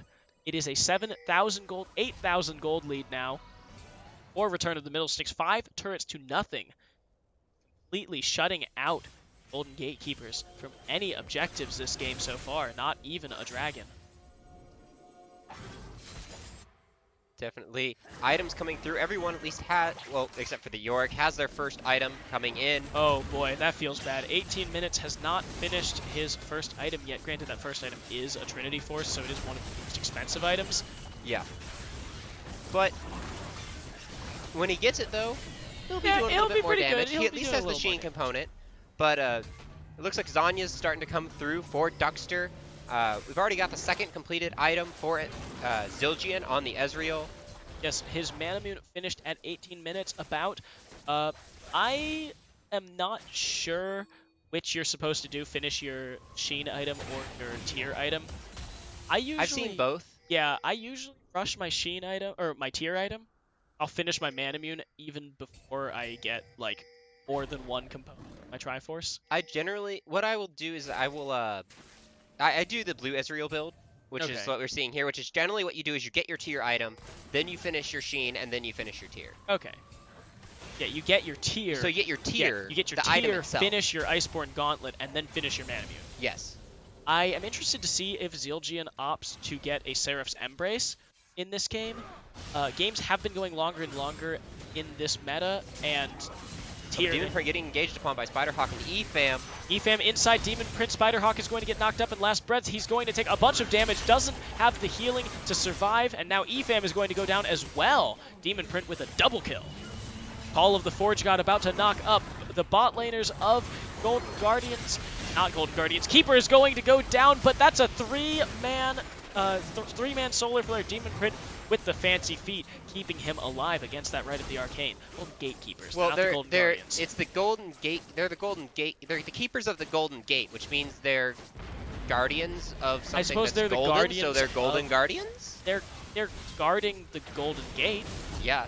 So they're Duckster taken low. Tendies is going to Zanya's the damage. Fourth shot takes it with the Whirling Death, pushing in to the bot lane with a healthy Herald. All right. Yeah, Not a whole lot they they can- take down that inhibitor turret, and Shelly isn't. It's going to get that third charge off. No, it doesn't. No, barely. Thanks to Spiderhawk. Looks like we're gonna get everybody backing off, resetting. Actually, no, they're gonna go ahead and head over to this Cloud Drake.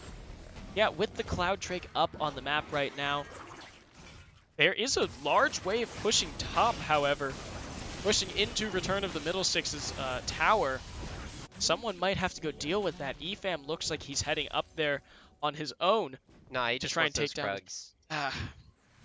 Maybe he'll go with this wave that's coming past him. Yep. All right. No. While we have a pause, here's a real question for you. Golden Guardians. Are they golden people who are guardians? Or are they guardians of golden things?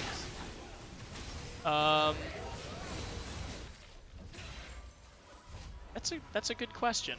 I think they're golden people. No, they're guarding golden things because they're from the Golden State, and they're the Golden State Warriors. Okay. So they are all the right. warriors of the Golden State. So the Golden Guardians are guardians Of the the Golden State. Okay. Okay. All right. All right. It's just like the question of you have an unslayable lion salesman. You know, is he unslayable or is the lions Oh, unslayable? yeah. It's that whole Yeah. that's that funny question.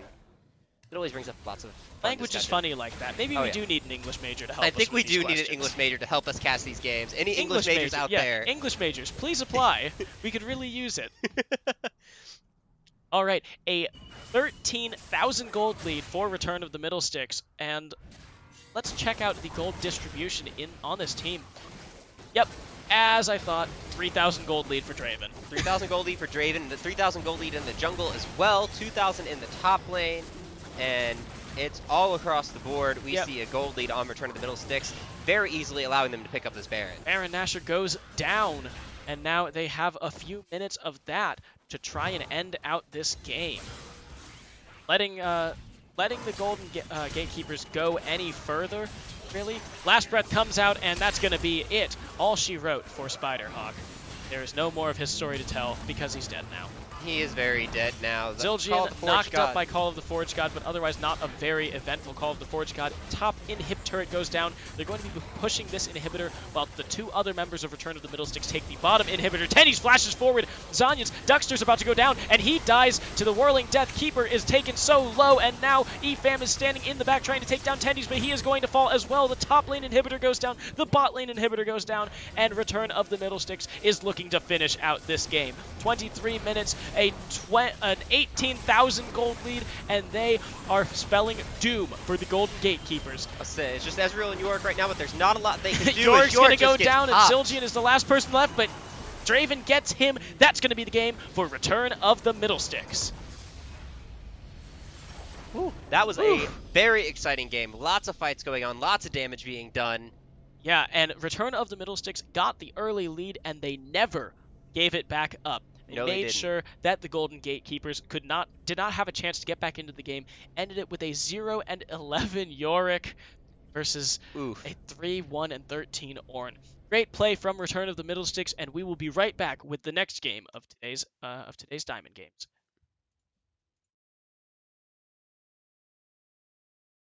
You're still mine.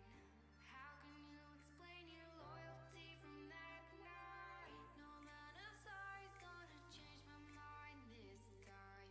'Cause baby, once that trust is gone, you feel dead inside. Down winds now. I caught you cheating.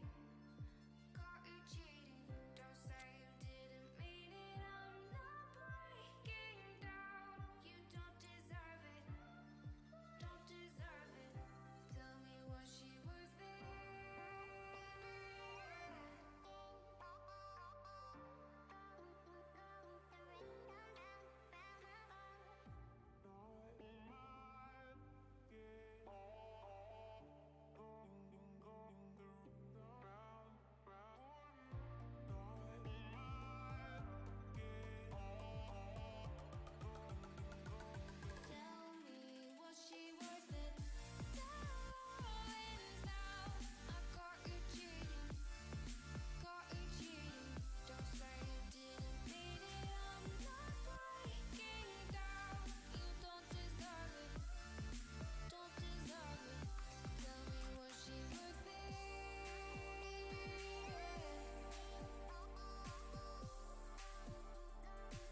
And welcome back to the 2018 GetRECt Fall Split. We are about to jump into the game between Kansas State University and Oklahoma Diamond Rush. Mm-hmm.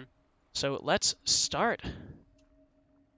So Kansas State University, this is their esports team. I don't think it's their official esports team, but they're still KSU. Yes. Yeah. So would you like to introduce them? Yes, in the top side we have Vi Ban on the Scion in the jungle, UKP X Koala on Camille, Mortally Divine in the mid lane on Swain, Yabyenda on the Tristana, as in Lord Care Bear on the Braum in the bot lane. On the side of OGR, they might be invading. 30 seconds Let's see until if they minions invade. spawn. All right, Lord Care Bear moving forward. Trotolor is waiting on around the side, and the Winter's Doesn't get Bite is tagged. going to go wide. Just going to back off. Emma Hotson getting some chunk damage onto Mortally Divine. All right, so in the top lane we have Dr. Giggles X3 on Darius, OGR Trotolor on Jarvan the Fourth, Hayabusa Taicho on Galio, Emma Hotson playing Caitlyn, and I Silverhammer Spawn. on Alistar. Those IIs are the most important part. Yes, definitely the most important, because that's what everyone calls him, I Silverhammer, Yeah. right? Yeah, he's not just Silverhammer. No. Wait, not this game. Oh, wait, okay. Wait, not this game. But that's Lord Care Bear, so... That's when the winning team loses. Rip. You guys are the worst. Send in the right damn... Send in the raffle files in the right Orders. order.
You guys make my damn life so hard. Is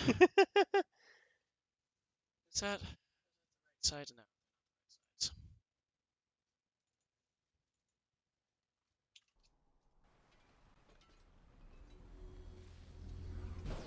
There we go. Now we got You guys happy? it. 100% professional, guys.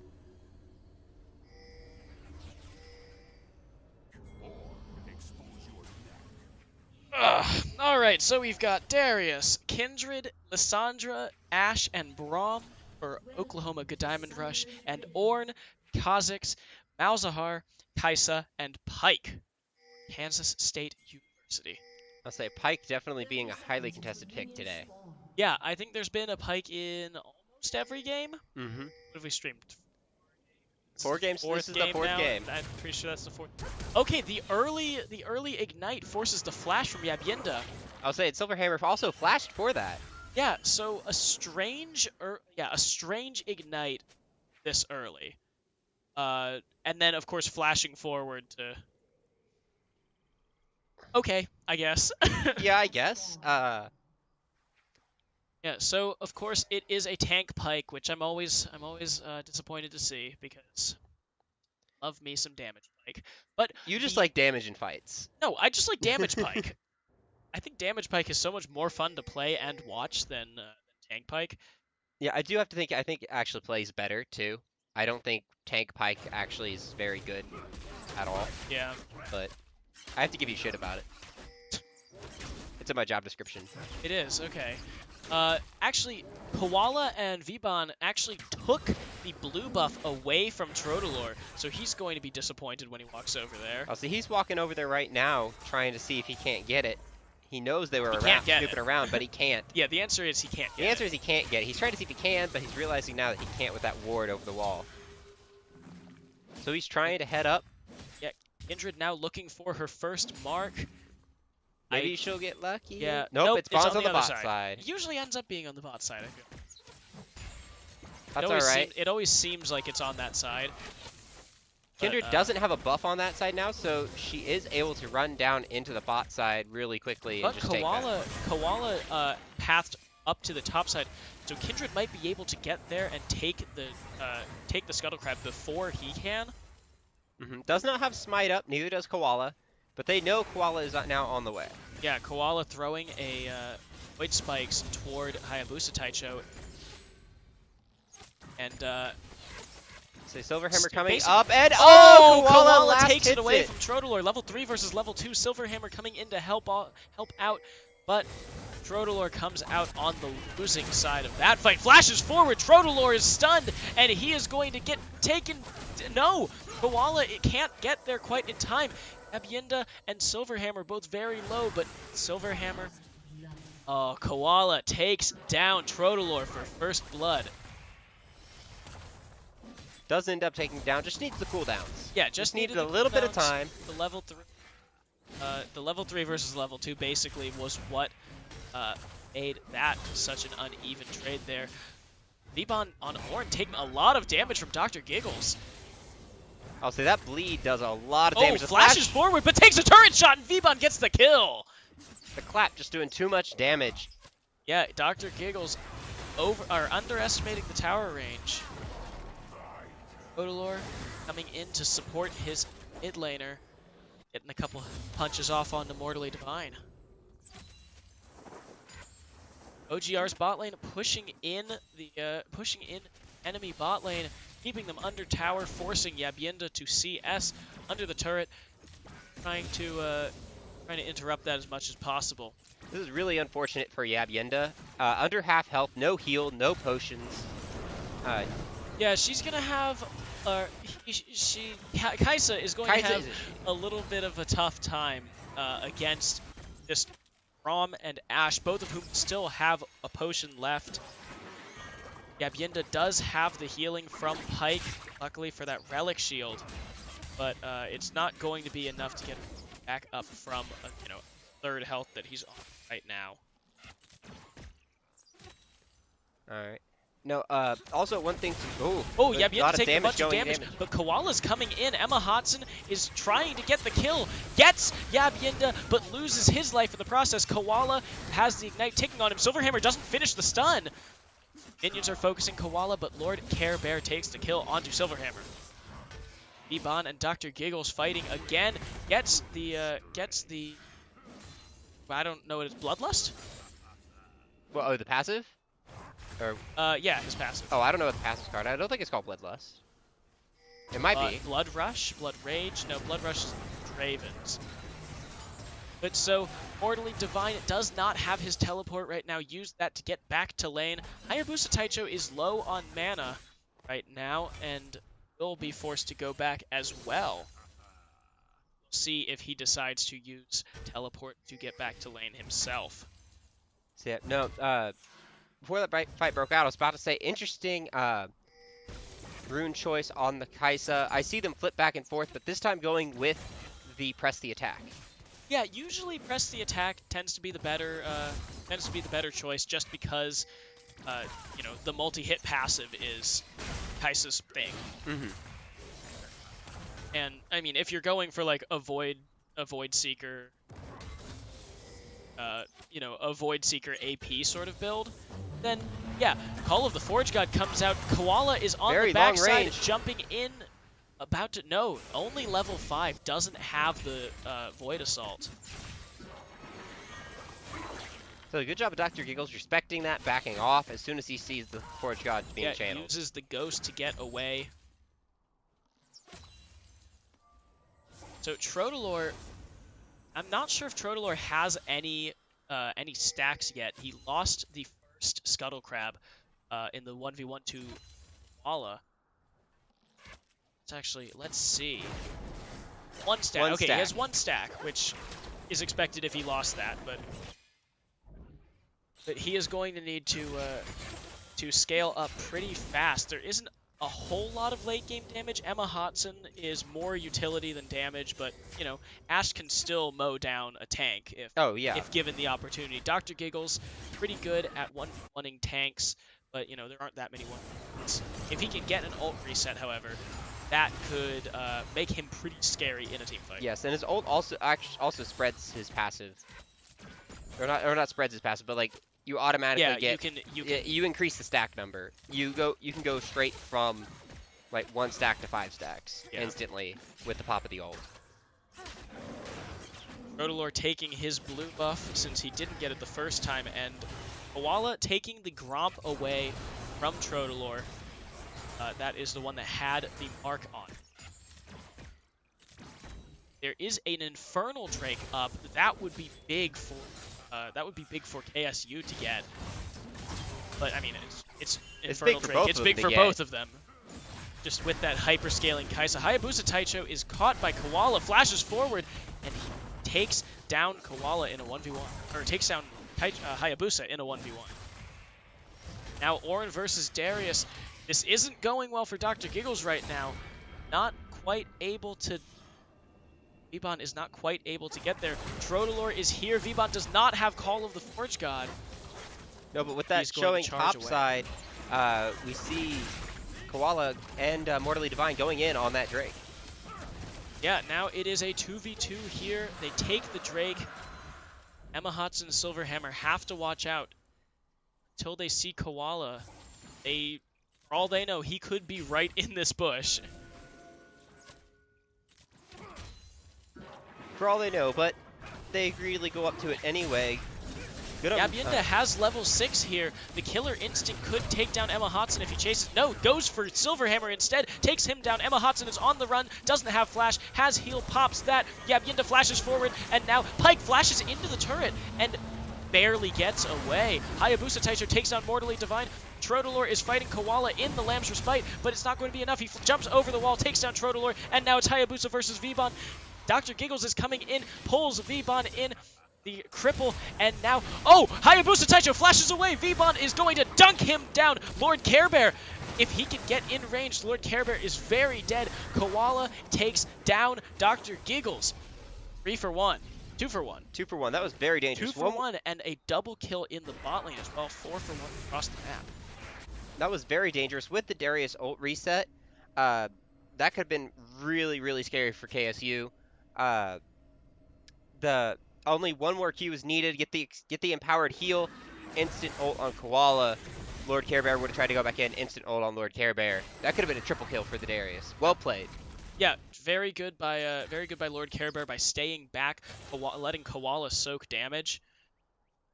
Now Emma Hotson and Silverhammer at a deficit to this 2, 1, and 3 Kai'Sa. Have to make sure that they play safe, especially against Pike. Pike will mess them up. Not only does he offer a lot of CC and utility, his CC also puts plasma stacks onto both of them. Dr. Giggles and Vebon. Vebon is a little stronger right now, also has the Bramble Vest. Trotalor is coming in the back, but Vebon does not have Flash or Call of the Forge God. He has to try and get away, but he is going to go down to red buff. Nope, or red nope, smite. The bleed. Bleed? He goes down to the bleed, the Darius Okay. bleed. Care Bear taking that control in Tri-Brush. 3 members of KSU sitting on the bot side. Emma Hotson a little far up next to Koala, and he's just going to take him down immediately. Death from below goes wide, and Lord Care Bear does not get the assist. Oh, it was there. It just was a little late. Yeah, it was it was in range and action, but you know, it's just dead. Yeah. You're not gonna get anything off that. Except a reset. Yeah, but the reset's not gonna get you anything either. No, unless you find another fight really quickly, which they did not. Red team takes down the first turret. KSU is there. Now Care Bear is caught. He is going to have to jump away. Stuns up Lissandra. Yabienda dodges the Enchanted Crystal Arrow. Killer Instinct to safety. And oh, he's stunned up by the Winter's Bite. Now Hayabusa Taicho roots him, and he is killed by Trotalor. I saw that, Dr. Giggles. I saw that Noxie and Guillotine attempted to get the kill. Noxie and Guillotine did not go on cooldown, however, luckily for him. There's like a point at the peak of his jump where it will actually go on cooldown. I'll say, I actually So, did. since he hopped up. It's actually really interesting mechanic. Nether Grasp is up. What is Hayabusa doing? Trotalor is trying to fight Mortally Divine. Meanwhile, Dr. Gills is fighting Lord Care Bear. The Call of the Forge God comes out. Mortally Divine. Zanya's Hourglasses to save himself. Trotalor is going to go down to... No! The Lamb's Respite. And now Dr. Giggles and Silverhammer are here to assist their jungler. No, they're... Why aren't you stunning them? Stun V-Bon! And Orin is on the run now. He does not have flash. He's already used Call of the Forge God, trying to clap as many of the members of OGR as he can, getting some healing from that relic shield.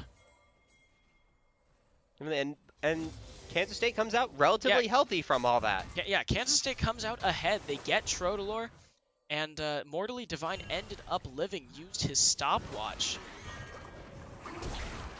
Flashes forward onto Dr. Giggles. Silverhammer's there, though. Koala might be too far forward. Gets dunked, and Care Bear is caught in front. Uses the deep water dive to get out. Mortally Divine does not quite have Nethergrass back up, so he cannot really assist his support in this fight. Well, that's all right. He's out. He's safe. He's not gonna. He's going back to base. He's like, I don't want to fight this anymore. But Trotalor's looking around. He's gonna try and see if he can't spot anybody. Yeah, really greedy there by Koala, though. If I'm not mistaken, a 7-kill shutdown is like 700 gold. Something like that. It's a lot of gold. Yeah, so that is a lot going over to whoever got the kill credit for that. I think it was Dr. No, I think it was Hayabusa. Oh, it was Hayabusa? Okay. I think Hayabusa got that. Well, now Hayabusa on the back with Yabienda gets hit by the glacial or frozen tomb. Emma Hotson picks up the kill with the Enchanted Crystal Arrow and the volley. Good CC combo there. Yeah. The tomb giving a really easy just. Yeah, they I would know say they definitely they know that he their can't move CC anywhere. timings, because I still don't really know how long Frozen Tomb lasts. If I remember right, it lasts for 1.5 seconds at rank 1. Okay. I, yeah, but it's like it's always hard to judge because it's not, the sound. Well, yeah, cue because isn't- the sound and like the act, it's because it's not when the tomb is formed. It's Oh, that but initial- Trotalor's too far forward. Koala's there and gets the kill. Ooh, Solo kill on Trotalor. a lot of damage there, almost 100 to 0 there. Yeah, it was the Claw's auto attack takes him from... Oh, now Mortally Divine with the Nethergraph. Silverhammer is here to support. The Braum shield absorbs the Call of the Forge God, but Braum is going to go down to Koala. Koala just getting a lot of kills now, back on his killing spree. Needs to Yvonne watch a little out though, far so he's forward. not shut down. Hayabusa Taicho is still here. Horn is going to take a couple of tower shots walking out. That is the second dragon now for KSU. Mm-hmm. Yeah, no, like we were mentioning, you mentioned really hard to get that timer on the Lissandra or on the tomb because it doesn't. The seconds don't start after the tomb is formed. It starts as soon as that like stun action happens, which the tomb forms then right afterwards. Yeah, as well as the animation, or as well as the sound cue. It's not, like you know. Everyone can tell when Zanya's Hourglass is going to drop. Everyone can tell when Bard ult because it's basically the same sound cue. Yeah. So it's hard because not only do you not see Lissandra that much, but the sound is really muddled, and you don't really get to hear any sort of like indicator that okay, in like a quarter of a second this is gonna end. Mm-hmm. Yeah, no, so unless you play with Lissandra a lot, or your teammates do, then they're not really going to know the cooldowns very well. Oh, Koala Dr. going Giggles in on is Dr. Giggles. trying to 1v1 Koala. He is going to take him down with the jump. That's an unfortunate bush check. Like, Yeah. oh, I'm gonna go check for vision here. Oh, nope, there's the Yeah, jungler. nope, looks like I'm dead. Yabienda is going to get stunned up. Oh, gets away from the Enchanted Crystal Arrow. Now Hayabusa Taicho is in trouble. Lord Care Bear now trying to get away. The deep water dive providing enough movement speed and safety. Koala taking this top turret while his top and mid laner are trying to take Rift Herald themselves. Going to get the turret, and the Rift Herald's going to go down as well. So this at is some looking point. this is looking very good for Kansas State Yeah, at the moment. Kansas State is starting to roll over on the back of Koala. 10-1 Kha'Zix is really scary. No one can be alone, basically, GR. If they are, Kha'Zix will be there. Because That's what he does. yeah, it's like the old meme of Garens and bushes. It's a fed Kha'Zix. It's a fed anything in the bush. Whatever's fed in the game, it's gonna be sitting there in that bush waiting for you. Yeah, unless it's Braum. Yeah, Brahm's gonna be with the team though. Yeah. Fed anything that's not tanky engage support or tanky support. Okay. But So- yeah, 10, 1, and 1 finished 2 items, whereas his top laner hasn't finished his first item. Neither has Darius. Care Bear looking full out there. See the gold different. Oh my god, he's 4,500 gold in front of Ebon. Yes, he is. And Trodelord. But Lord Care Bear not gonna get stunned up. Stunning up Silverhammer on the backside, but there's gonna be no follow-up from the team. Good disengage. Yeah. Overall, Koala 7 and Koala and Koala and Kansas State University 7,000 gold in front of Oklahoma. Good Diamond Rush. Call of the Forge God gets absorbed by Braum, but he's going to go down. The Rift Herald is about to charge into the turret, and it looks like KSU is just going to try and take this. Ebon charges a little far forward, forced to flash away. The turret's going to go down. Lord Care Bear jumps away with the Phantom Undertow. Keep pushing forward. So, Vibon doesn't have enough health right now to keep defending this, but he does have TP if they choose to do so, but I don't think so. Without the minions, they're just going to let that crash one last time. Ooh, Trodelor sniped by the Void Seeker. Oh, that's unfortunate. Hayabusa with the Nether Grasp, he is going to go down as well. The Enchanted Crystal Arrow not in time. Koala goes under the turret, 2v1, and die. No, doesn't die. Lord Care Bear misses the death from below and loses his life in the process.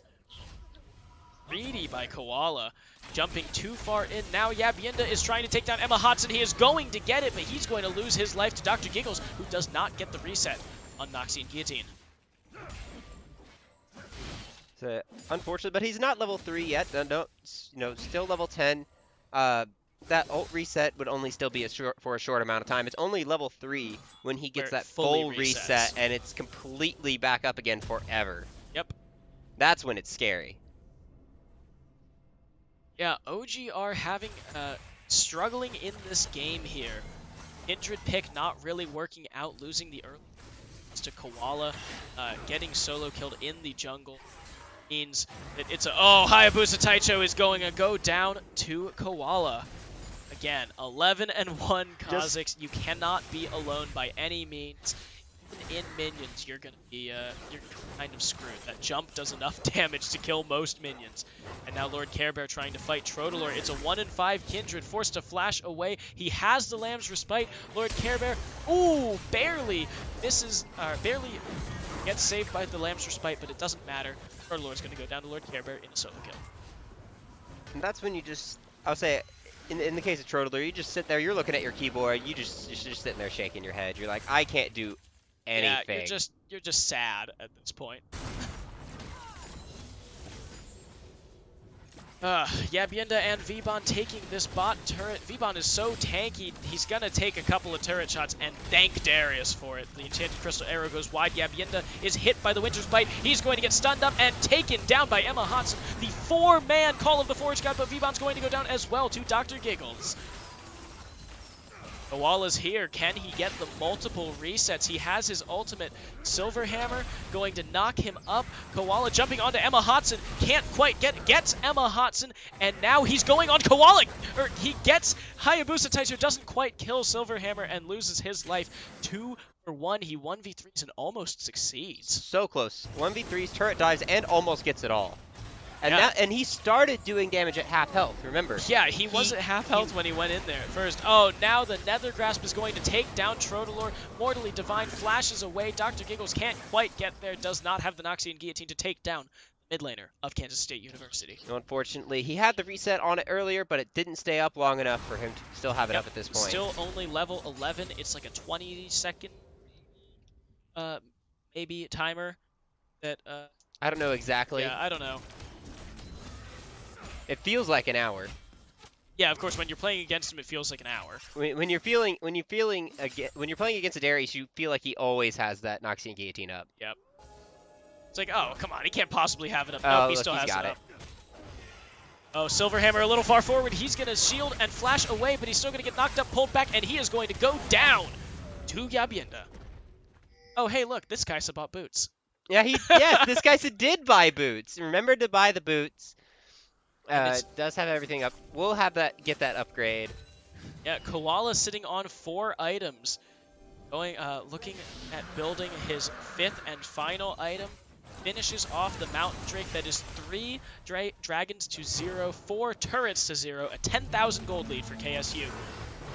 Call of the Forge Jet comes up, knocks up 3 of them. Dr. Giggles gets pulled in. Hayabusa Taicho gets pulled back, and Trotalor is dead. Koala jumps out, but not before Hayabusa Taicho takes him down. Hayabusa Taicho is going to lose his life as well. 4 members of KSU are going to try and start pushing this inhibitor turret. Silverhammer gets the hit onto Yabienda. He's going to kill her instincts. Silverhammer is going very low. Emma Hodson in the middle of it. He's going to go down. Dr. Giggles is also taken very low. He takes down Pike. Yabienda flashes forward, and Pike and Yabienda gets the kill. Now there's only 1 member left, and it's Silverhammer. He can't do anything to stop them from taking this inhibitor. No, definitely. My first thought was, okay, you won this. Let's go ahead and circle towards Baron. You're 10k gold lead. You can force out this Baron fight. You're perfectly fine. But rather, they just go for the inhibitor. They want this game. 12,000 gold now. Braum is suppressed. The Nether Grasp kills him. Yabienda gets the kill. Trotalor is trying to hit V-Bomb, but he does no damage.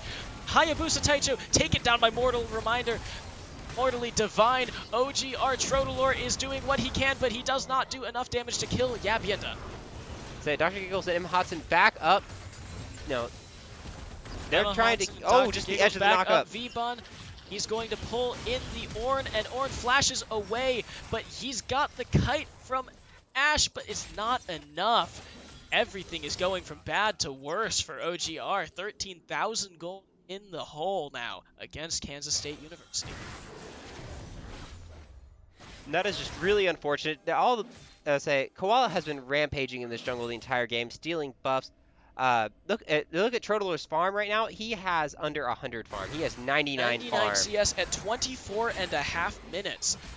That's not impressive. No, it's I not. gotta say, it is very unfortunate for him. Now, Lord Care Bear might actually be able to 1v1 Emma Hodson. No, he's definitely able to 1v1 Oh, Emma Hodson. he's able to 1v1 Emma Hodson. This is a damage pike. Damage pike with Aftershock, but he is going to fall to Trotalor. Finally, Trotalor gets his 2nd kill of the game. Meanwhile, Koala is going to take the Baron, assisted only marginally by V-Bon. It seems like they can't even believe it. They're pinging missing on where the Baron used to be. They're like, wait, you just 1v... Yeah, You wait just a minute. 1v1 Did he just Baron? take What? Yeah, wait, what happened? We didn't see him for a while, and now he has Baron. They're pushing this in inner turret, letting the minions do the bulk of the work. Now, Koala's in there. Hayabusa Taicho goes down. He has the reset, but he's going to take out Silverhammer first. Dr. Giggles is the only one left, and he flashes over the wall. Koala follows him. But the heal Jumps coming in, through. takes down 2 members before giving his life over to Trotalor. No, That's gotta feel good for Trotalor, at least a little bit. It's like, yeah, there you go. You finally died. And finally died. And I got to see it Emma happen. Hodson is knocked up, and Yabienda is just tearing through her. Trotalor can't get in close enough to do the damage, and gets taken down by the Void Seeker. We've got Mortally Divine pushing the bottom inhibitor, while Yabienda and V-Bon are taking down the Nexus. It looks like KSU is just going to end it here for their first win of the split in Week 1. That's going to be it. KSU versus OGR. And that was a really good game. Snowballing through their jungler. Koala doing a lot of early things.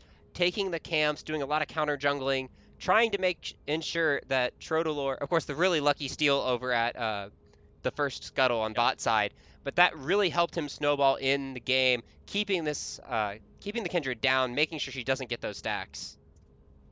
All right, we will be back with our final game of the day, Death Cap for Cutie versus Sweet Anime Thighs. We'll be right back.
And welcome back. We are here with the GetRECt Fall 2018 split for the last game of the day between Sweet Anime Thighs and Deathcap for Cutie. Let's just hop right into it, shall we? Let's do it. So on the blue side, we have Sweet Anime Titties in the top lane. Thighs, Sweet Anime Thighs. Sorry, apologize. Shit, I went completely into auto speak mode with Sweet Anime Thighs. Sorry. Oh, top lane with Fresh Dingleberry on Kled, Abused Mother on the Kaisa, Killer. I don't know if is that how you pronounce that I? It's the double dotted I. Killer. Is it Killer? No, so Sure. weird. Sure, we'll go with it. On Ari, No Fear Matson on Varus, and Taylor 1 on Zyra. 30 seconds. On the red side, we have Deathcap for Cutie, Parallelogram on Jace, Long White Ditka on Trundle, Marco Rubio playing Zoe, General Vici on Kaisa, and Pronebone playing Morgana. Both teams are stacked as 5, sitting in bushes, and they have no idea where the other team is. I really want to see how this one turns out. Definitely. Let's see. Do we get in early? Oh, they see it. They see Blue has it. been revealed. They know. Blue has been revealed. They know where they are. Minions have spawned. I wonder if they'll make a move. Pronebone should have dark. She has dark binding. Dingleberry is forward. Long White Ditka uses the. Ari is caught. She's ignited. She is taken down for first blood. Long White Ditka goes down as well. General Vici flash and heals away. Deathcap for Cutie gets first blood, loses their jungler, and 2 flashes, heal, and ignite is expended on their side for only the ignite of Taylor 1. Definitely, I think good trade for the blue side. Doing a very good job in that engage. I thought that, honestly, was worried when I saw the Ari go down with the Dark Binding that they were going to end up losing that fight, but did a very good job making sure they're focused all on the same person. Deathcap for Cutie were split in their focus, 3 of them going one way, 2 going the other. Yep. Yeah, 3 of them jumped on Killer, ended up taking him down anyways, but Fresh Dingleberry was the target of focus for the other 2 members. So with that split focus, they kind of both sides of the team moved forward, and then ended up getting Long White Ditka caught, since he is a melee champion. That tanky at this stage of the game. No, they're not. No, go ahead and getting the bear trap on a rope, getting the pull in, a little bit of damage. The Parallelogram is going to get to punch him away, and Kled is all alone. Scarl has left him. Now Abused Mother is right here on top of General Vici. General Vici is going to go down. Abused Mother taking the kill. I'll say that flashless, healless Kaisa is a very easy gank target. Running in, still level 1, there's no black shield to be given. Yeah. As well as having the level 2 from No Fear Matson. That ended up helping a whole lot. Long White Ditka is taking the Scuttle Crab and looking to move up and capitalize on the lack of Scarl for Fresh Dingleberry. You know, I'm just gonna say it right now. I think this game, these guys have just decided to be a trap. Like, they're just trying to trap us to say things.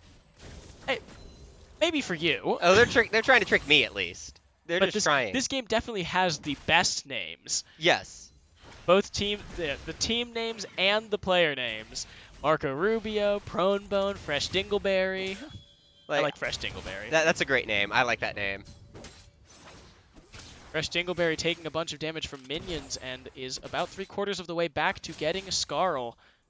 But until then, he's got to be very wary of Parallelogram. A full flash combo could possibly kill him. Abused Mother here to support his top laner, General Vici rooted. Chunked by by the hail or desecrated ground. Wait. No, it's Hail of Arrows. Or is it Hail of Arrows? Hail of Arrows Kindred. is... No. I thought it was Hail of Arrows is... Is it? No. No, it's Tormented Soil is Morgana. It's desecrated, yeah, it's desecrated ground. No, it's Hail of Arrows. Hail of Arrows? Okay. So what's desecrated ground then? I don't know. It's Tormented Soil is Morgana. Yeah. So wait, then what's Kindred's Q? Taylor 1 caught by the Dark Binding, while Marco Rubio boops Killer with a Paddle Star. Just a little boop. Just a little boop. Just a friendly one. So no game settling down Oh though. wait, not- Long White Ditka is hitting. Yeah, okay. Ran into Abused Mother, but Abused Mother just tunneled Ooh, good back. root, Prone though. Bone caught No Fear Matson with a root, but that damage, the damage from the piercing arrow, manages to more than make up the difference. All right, so judging from the team comp that Sweet Anime Thighs has, what you expect from this Varus? Are we looking at lethality? I'm personally think we're gonna go on hit with this. I think just with the Zyra, there's gonna be a lot of team fight potential. I'm looking Yeah. for an on hit. in general, you don't really build Varus around the team comp so much as or around your team comp so much as you build it around the opposing team comp. Because if there's a couple, if there's like more than one or two divers, you want to play lethality because even if they jump in on you, first of all, it's going to be harder if you're playing back. But second of all, if they jump in on you, then they're overextended. Your team can jump on them. So this Varus, there's not really anything that's going to dive in on you. The only thing is like General Vici with Killer Instinct, and that's probably not going to happen. No, he's probably more so, at least at this point, he's behind at the moment. He's probably going to use that Killer Instinct to get somewhere safe, to reposition himself in the fight. So we have to I'm see how guessing the No rest Fear, of laning phase yeah, goes. I'm guessing but No Fear Matson will be going for the regular on-hit Varus. Good old Rage Blade. Rage Blade. What's the other thing that he gets? Bork. Bork, I was going to say, there's My brain is fried. there's the Vamp Scepter right there. Yep. First part of the... Abused Mother is here to take on Parallelogram. Fresh Dingleberry and Abused Mother both dealing the damage that they can to Parallelogram. The Buckshot, I don't know what any of his It's small not a ability names buckshot, are. it's a cannon. Hand cannon, I think. Long White Ditka, the charm goes wide, and Long White Ditka is just going to blast cone away to safety. Killer using the... Oh, Ooh, he actually gets the Sleepy Trouble Bubble. Marco Rubio gets the Ooh. damage. Half health. And now Fresh Dingleberry with a fresh Scarl comes in to take on Marco Rubio. Flashes away immediately. And now Parallelogram is here to take on Killer. Gets to get charmed, stops a lot of the damage, doesn't get the Fresh full Dingleberry combo pulls off. him back in, but he interrupts the jump. Oh. Very fortunate for Killer. Yeah. Good timing from Dingleberry. And now Another Long bear White trap on a Ditka. rope, but it's going to be broken this time. Yep.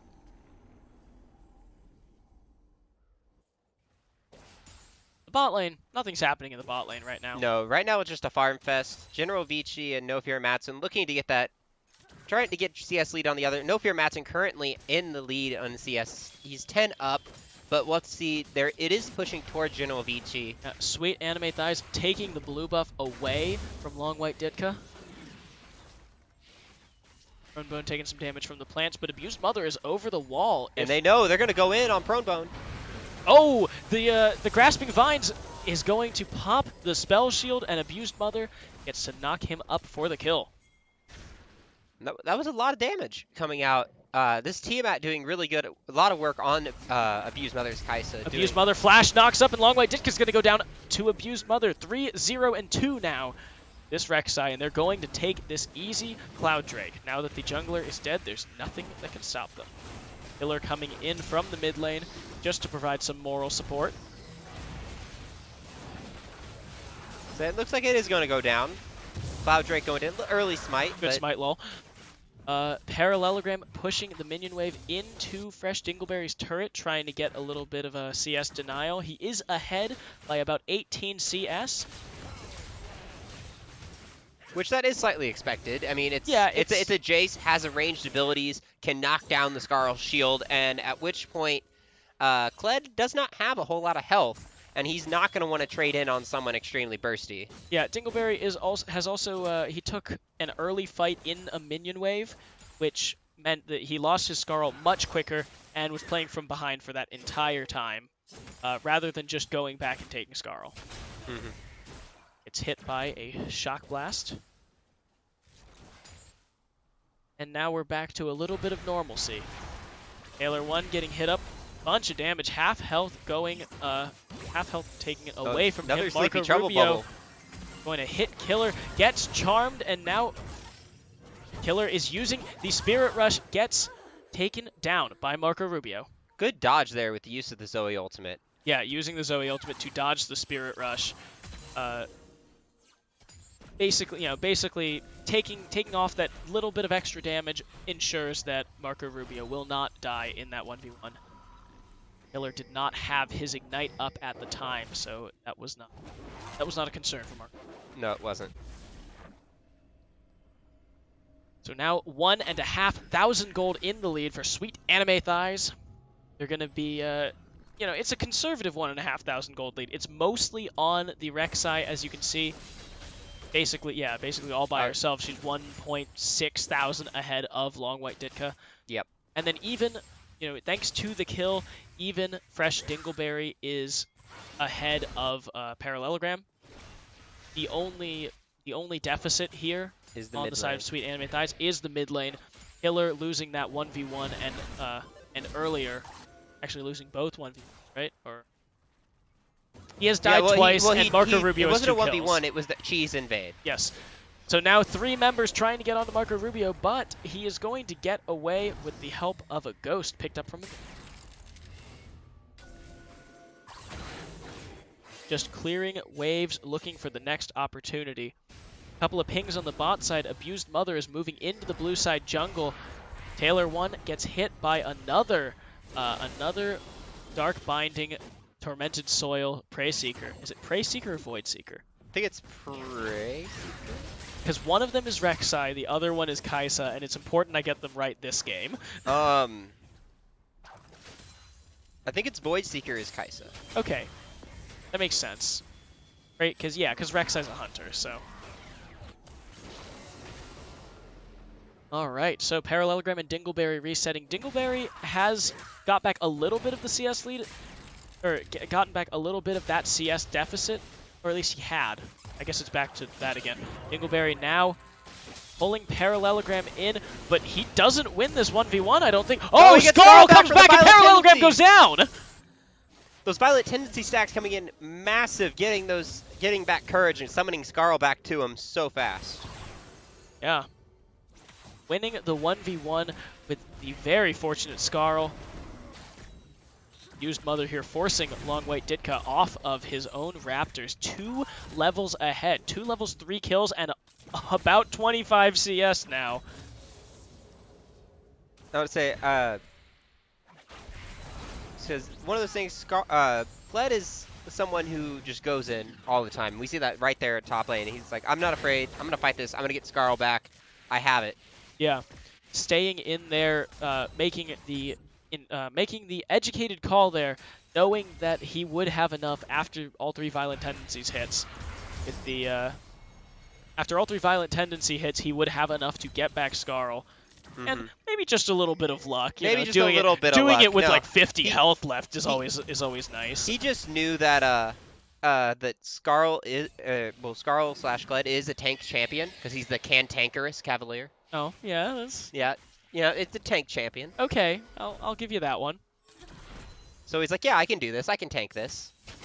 Yeah, he has his Jarum's Fist and Tiamat now. Meanwhile, Parallelogram has the traditional serrated Dirk lethality in order to poke down the enemy team a little more effectively. Here comes the charge. Charge comes in. Killer Spirit rushes in. Parallelogram has the ignite onto him, and he is going to be taken down by Killer.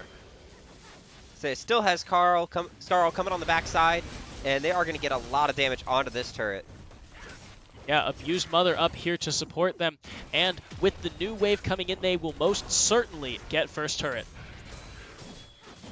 And there it goes.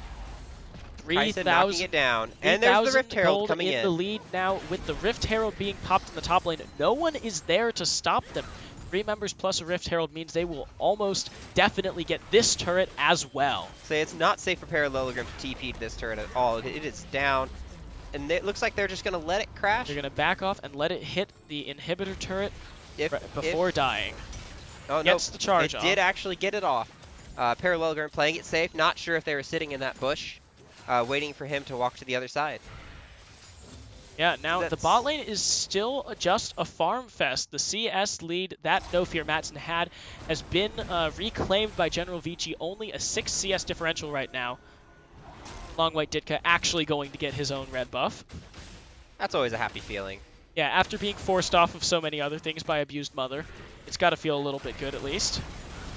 Bronebone taking a bunch of damage, but that was an ambitious Stranglethorns. It was very ambitious Stranglethorn, but I believe they would have. I believe they saw. Well, they see him now. They see Fresh Definitely see Dingleberry. him Definitely now, see him yeah. now. I think he ran into the bush before the control ward was in there last time. Well, just and a also second ago, but- also with Taylor 1 taking that ward. Oh, whoa, is he going to be able to get the kill? Whoa, he flashes over the wall. Taylor 1 going too far forward. General Vici Killer instincts in and takes him down. Say Marco Killer Rubio on taking the a other bunch of side. damage from Marco Rubio, and now No Fear Matson is trying to fight Long White Ditka. I don't think Long White Ditka can stay here. The pull from Bear Trap on a rope is going to get the damage. Killer's going to pick up the kill credit. Now Abused Mother is here, flashes forward onto Marco Rubio, and shut down. No And Fear No Fear Matson is just going to survives. live. General Vici is the only member left on that actual side of the map. Cloud Drake, second of the game, looks like it's about to just go over to Sweet Anime Thighs. And that's going to be a lot of extra movement speed, 4% in combat, and then it was 12, 4% in combat, 12% out of combat. which that is going to be a lot of bonus movement speed. Yeah, especially when you consider Abused Mother gets around the map fast enough already with her tunnels. If you add in the fact that she's moving an extra 12% faster, those rotations are going to be extremely scary to deal with. Rek'Sai could really just be anywhere on the map. Definitely. That's always a very scary possibility. Yeah, Pronebone and General Vici returning to the bot lane. No Fear Matson picked up 2 assists in that skirmish there. Meanwhile, General Vici got a full kill. So General Vici should have a little more pressure in this fight, or in this 2v2. And Taylor 1, his pride's got to be hurting just a little bit after flashing the wall and dying to General Vici. Just a little bit. Just a little bit. I would say it was a good play, it was a good try, but the Black Shield Yeah. was what kept Pronebone alive. Black Shield kept Pronebone alive. I don't think the flash was necessary in the first place, but he went for it. He went for the style play. It didn't pay off. And now, Sweet Anime Thighs is 4,500 gold in the lead. And here comes a Charge coming in. Marco Rubio is going to Sleepy Trouble Bubble hop out of the way. Killer goes over the wall, and it doesn't matter. Marco Rubio's just going to die. Killer taken very low. Long White Ditko's over here, and he takes down Killer. Fresh Dingleberry loses the Scarl, and now it's a 2v1 against the weakest champion in the game. And in the bot side, we had a skirmish as well. Abused Mother went down into the bot lane, and General Vici dies to No Fear Matson. This is going to be a Or no, turret taken. dies. Didn't die there. Didn't die No Fear. Died to Abused Mother. Abused Mother. This is going to be a turret take, probably. Yep, there we go. 3 turrets to 1 now for Sweet Anime Thighs. They're in a commanding lead of 4,000 gold. Actually, that's less than before. Well, now the 3 of them rotating to the mid lane, trying to stop and possibly kill Parallelogram. Teleport coming out from Fresh Dingleberry. He does not have charge. No Fear Matson just opting to take CS instead. He's running to that turret. He wants the execute over here. And I don't think they're going to be able to get to him. Oh, Taylor 1! That might have just killed both of them! General Vici flashes forward and takes out No Fear Matson for the double kill. Say, and on the, Unfortunately, barely, yeah. They reduced the splash damage of Paddlestar, but the radius is still wide enough that the way that No Fear Matson was standing, it still hit Taylor 1, did enough damage to both of them that General Vici could Killer Instinct in and kill them. oh, that was a good Black Shield. Yeah. Kept Marco Rubio alive there for the last bit. Good Black Shield, good Dark Binding, catching Killer before he could dash over again. So, no, and Parallelogram coming back up, he did manage to get that execute on the other side of the map. Yeah, so he did not give over any kill gold. Currently 1 and 4, and Sweet Anime Thighs is going to take down this mid turret. Still 4,000 gold in the lead. They have been giving up a few kills and then getting it back in objectives, so that is where their lead is coming from. Still 4 kills ahead, though. Still 4 kills, still 3 turrets, and, you know, Ooh. farm is relatively even, except for in the jungle, where it's very clear that Kai'Sa has a huge advantage. Rek'Sai. Sorry, Rek'Sai. The other one. The other the Void other person. Void champion in the game. The other Void champion in the game. Taylor 1 and No Fear Matson both moving up to the top side now that that bot turret is taken, but there's nothing to take in the top side.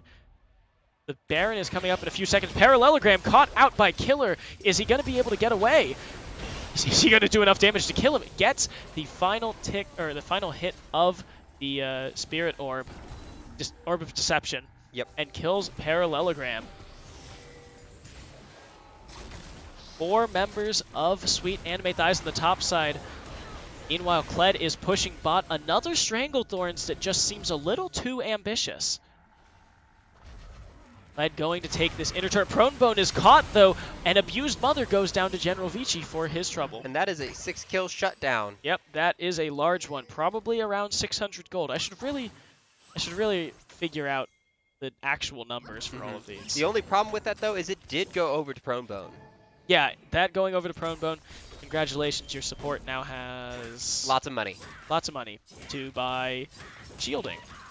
To buy shielding and possibly... Yeah, to finish that redemption. Yeah, I'll say it. Actually, Yeah. that is one of the better items to, to like rush the power spike on.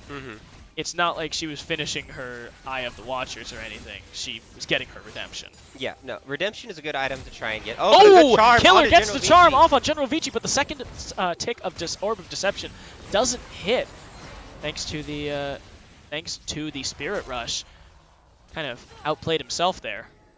Just a little bit. Trying to get as much damage as he could, and just didn't get it all. Yeah, still forced the heal, but used his own Flash and Ignite for it. Deathcap for Cutie does have a very good vision. Yeah, they have great vision in the top side around that Baron on their own side of the map.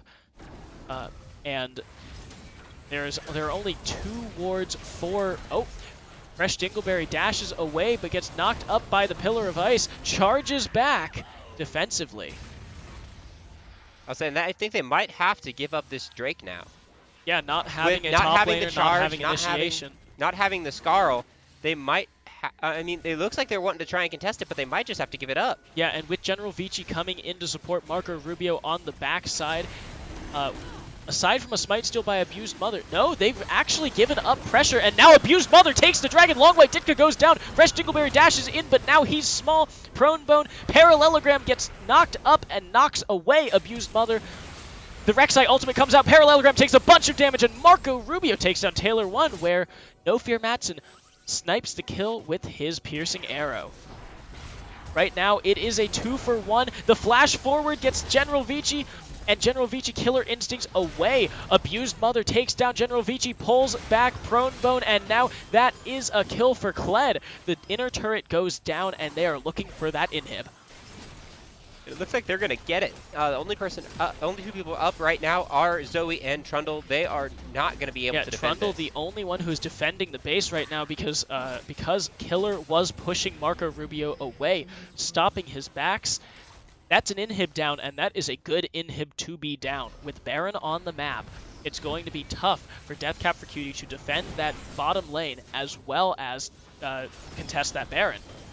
Yeah, and with that increases... Whoa! No Fear Matson taken very low by the Paddle Star. Sleepy Trouble Bubble going around. Oh, he ends up getting Killer! The Spirit Rush... No, it was Spirit... What was that? What knocked them forward like that? I don't know. I wasn't really paying attention. Fresh Dingleberry barely... Oh, it was the Spirit Rush. It just hadn't gone on cooldown yet. Oh, Dingleberry taken down by General Vici's Void Seeker. Taylor 1 knocked out by a Paddle Star. And now, with 2 members of Sweet Anime Thighs down, Deathcap for Cutie is just going for this Baron. They are. There's nothing really that... There's no, nothing really, they can't stopping really them. do anything. Abused Mother would have to give his own life just to steal it away from them. And Zoe's zoning him away. He's not gonna be able to get in there at all. Yeah, 3,000 health left on the Baron, and they are going to take it down right now. There it is. No smite required. Abused Mother running away. Deathcap for Cutie is chasing Oh, him and the through the Sleepy jungle. Trouble He is Bubble drowsy, hits. and he's about to be dead. Shut down again, another 2 kills. Zoe is a fair and balanced champion. Lots of chances for counterplay. Thanks, Rito. Hey, they're all skill shots. That's true. That is true. They are all skill A shots. super minion wave pushing bot, but Parallelogram and his Baron minions are going to go and put a stop to that.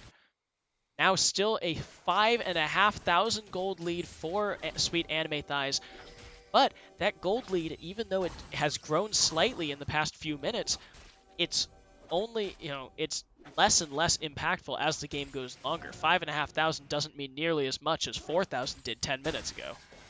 Mm-hmm. So, and we can see this in the items that they have.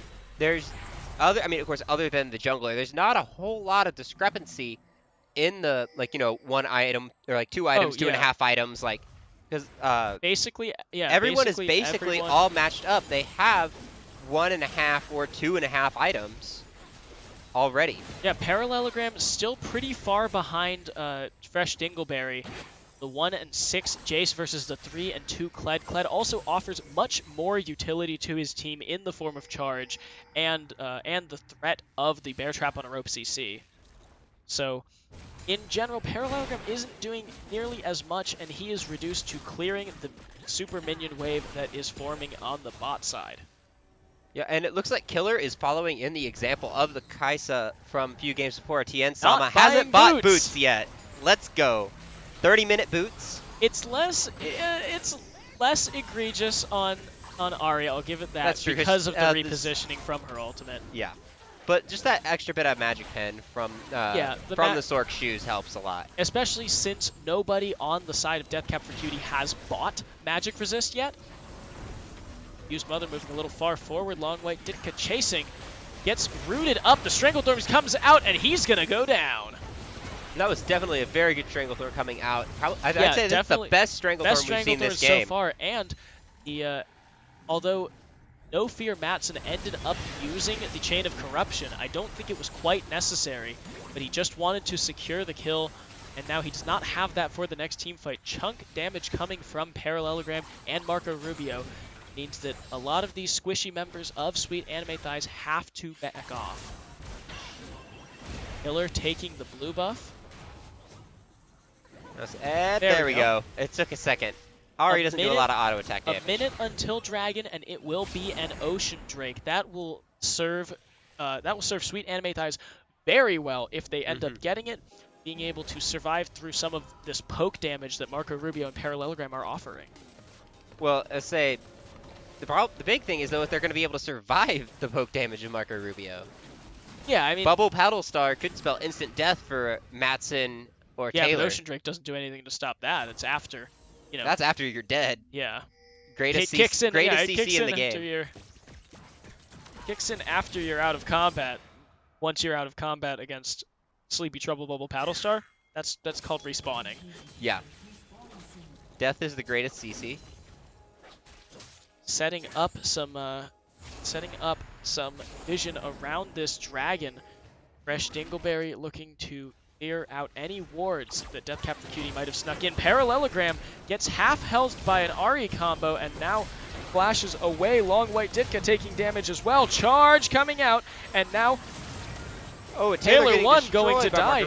Parallelogram goes down to Fresh Dingleberry. No Fear Matson takes out Marco Rubio with a very cheeky piercing arrow. 2 for 1. Sweet Anime Thighs takes the better end of that trade and moves toward the dragon. They're going to take down this ocean and move toward the top side of the map. There's a wave forming. Someone's got to go top because there's a very large wave forming about to crash into their inner turret. And it's very juicy. Yeah, No Fear Matson. Nope, he's just rotating through. Looks like Taylor's going to get the whole thing this time. Ooh.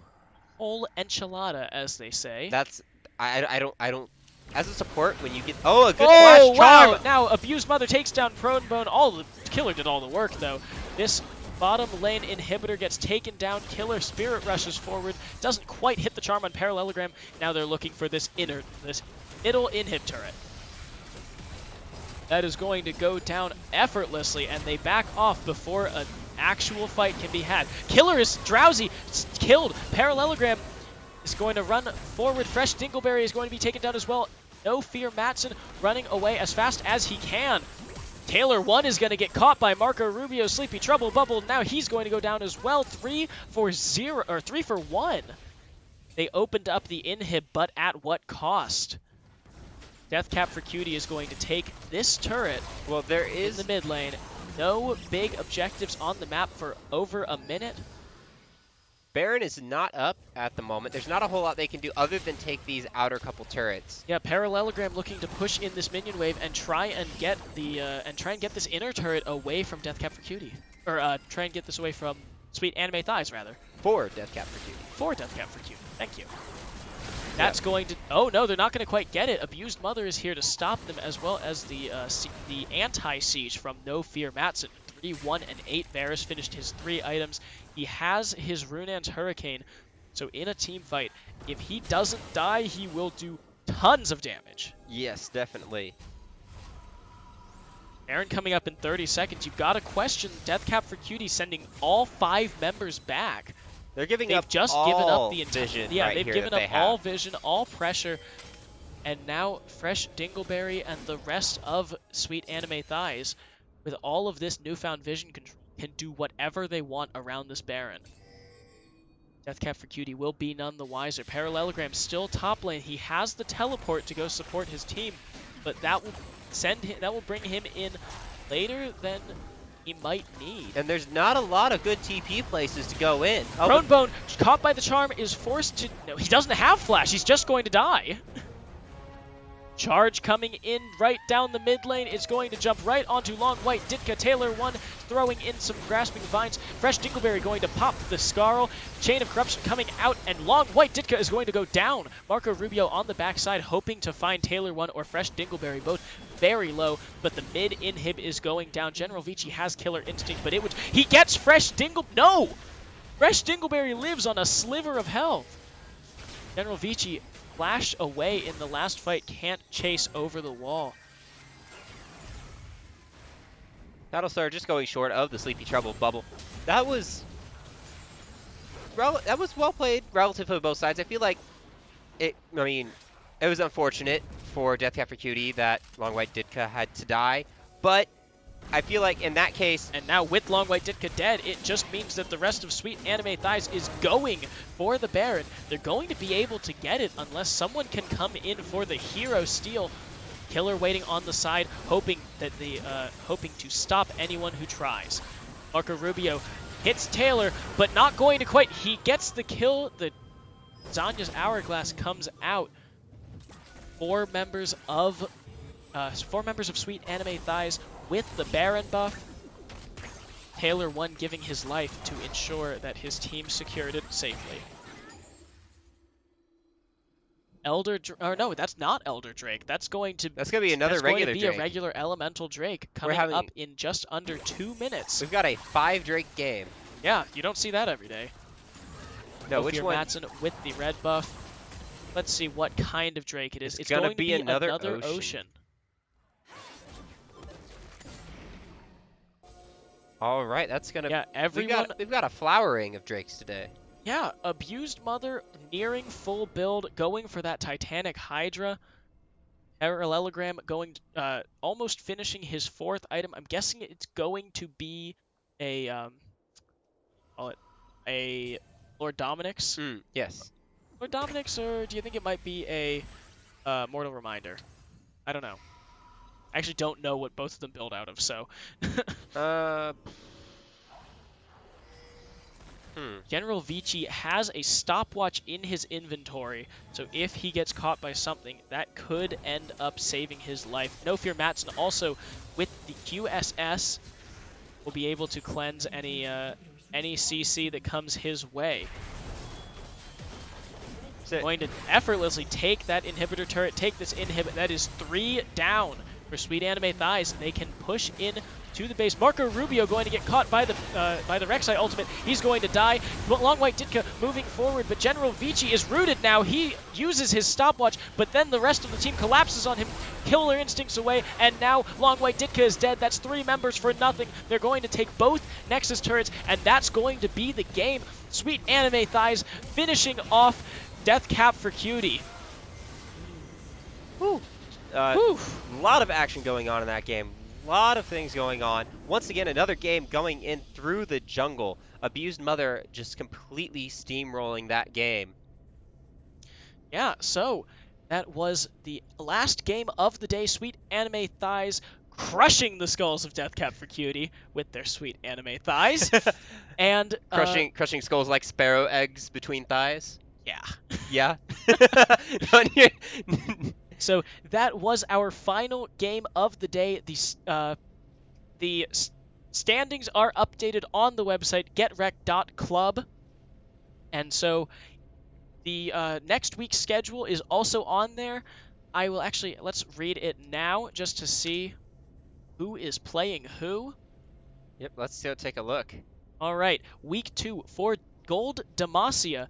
Power Flashes versus Tastes Like Purple. Gecko Slammer Armageddon versus the Built Over Pokes. Seal Team 6 versus Vicious and Delicious. And Oklahoma Gold, it's just Gold Just Rush. Gold Rush. There's It's no not fancy. anything fancy. Oklahoma Gold Rush versus 100 Steves. On the Gold Noxus side, it is The Hardest Road versus Team Ghost, Jingo Squad Gaming versus Indigo Sky, Bingo Squad Gaming versus Propulsion Esports, and Omega Wolves versus Landsnack. And for Diamond, And for Diamond, we have Return of the Middle Sticks facing off against Kansas Western. You are Wesleyan. Wesleyan, sorry, Kansas Wesleyan. I still do not remember all the names of these teams. You are versus Sweet Anime Thighs. 100 Steves going off against Oklahoma Good Diamond Rush. Pro going up against the Golden Gatekeepers. TFT. Oh, is it GGK? Is Oh, I feel bad now. what? It's GGK, not GGK? GGS. GGS? That makes so much more sense. Yeah, maybe much. TFT going up against Deathcap for Cuties and Landsnack against Kansas State. So I'll still be doing Gold Demacia next week. Baristamatic will do Noxus, and we will switch off. I will be casting the Hardest Road game. He will be casting the SEAL Team 6 game. And then I will be back with Diamond next week. Same time next week, Sunday, noon. So we hope to see you there. If you have any criticism whatsoever for us, please let me know. If you don't want to be too critical of me to my face, you can tell one of the other GetRECt members, and they will pass it on to me. But if it's going to be a death threat, I like them to be in person. You could always just tell me. I'll always forward any sort of negative connotation over here. And he'll make it worse. Oh, I'll make it worse. I'll make it 100% worse. All right, so that is going to be it for today. Thank you for tuning in, and see you next week. See you guys.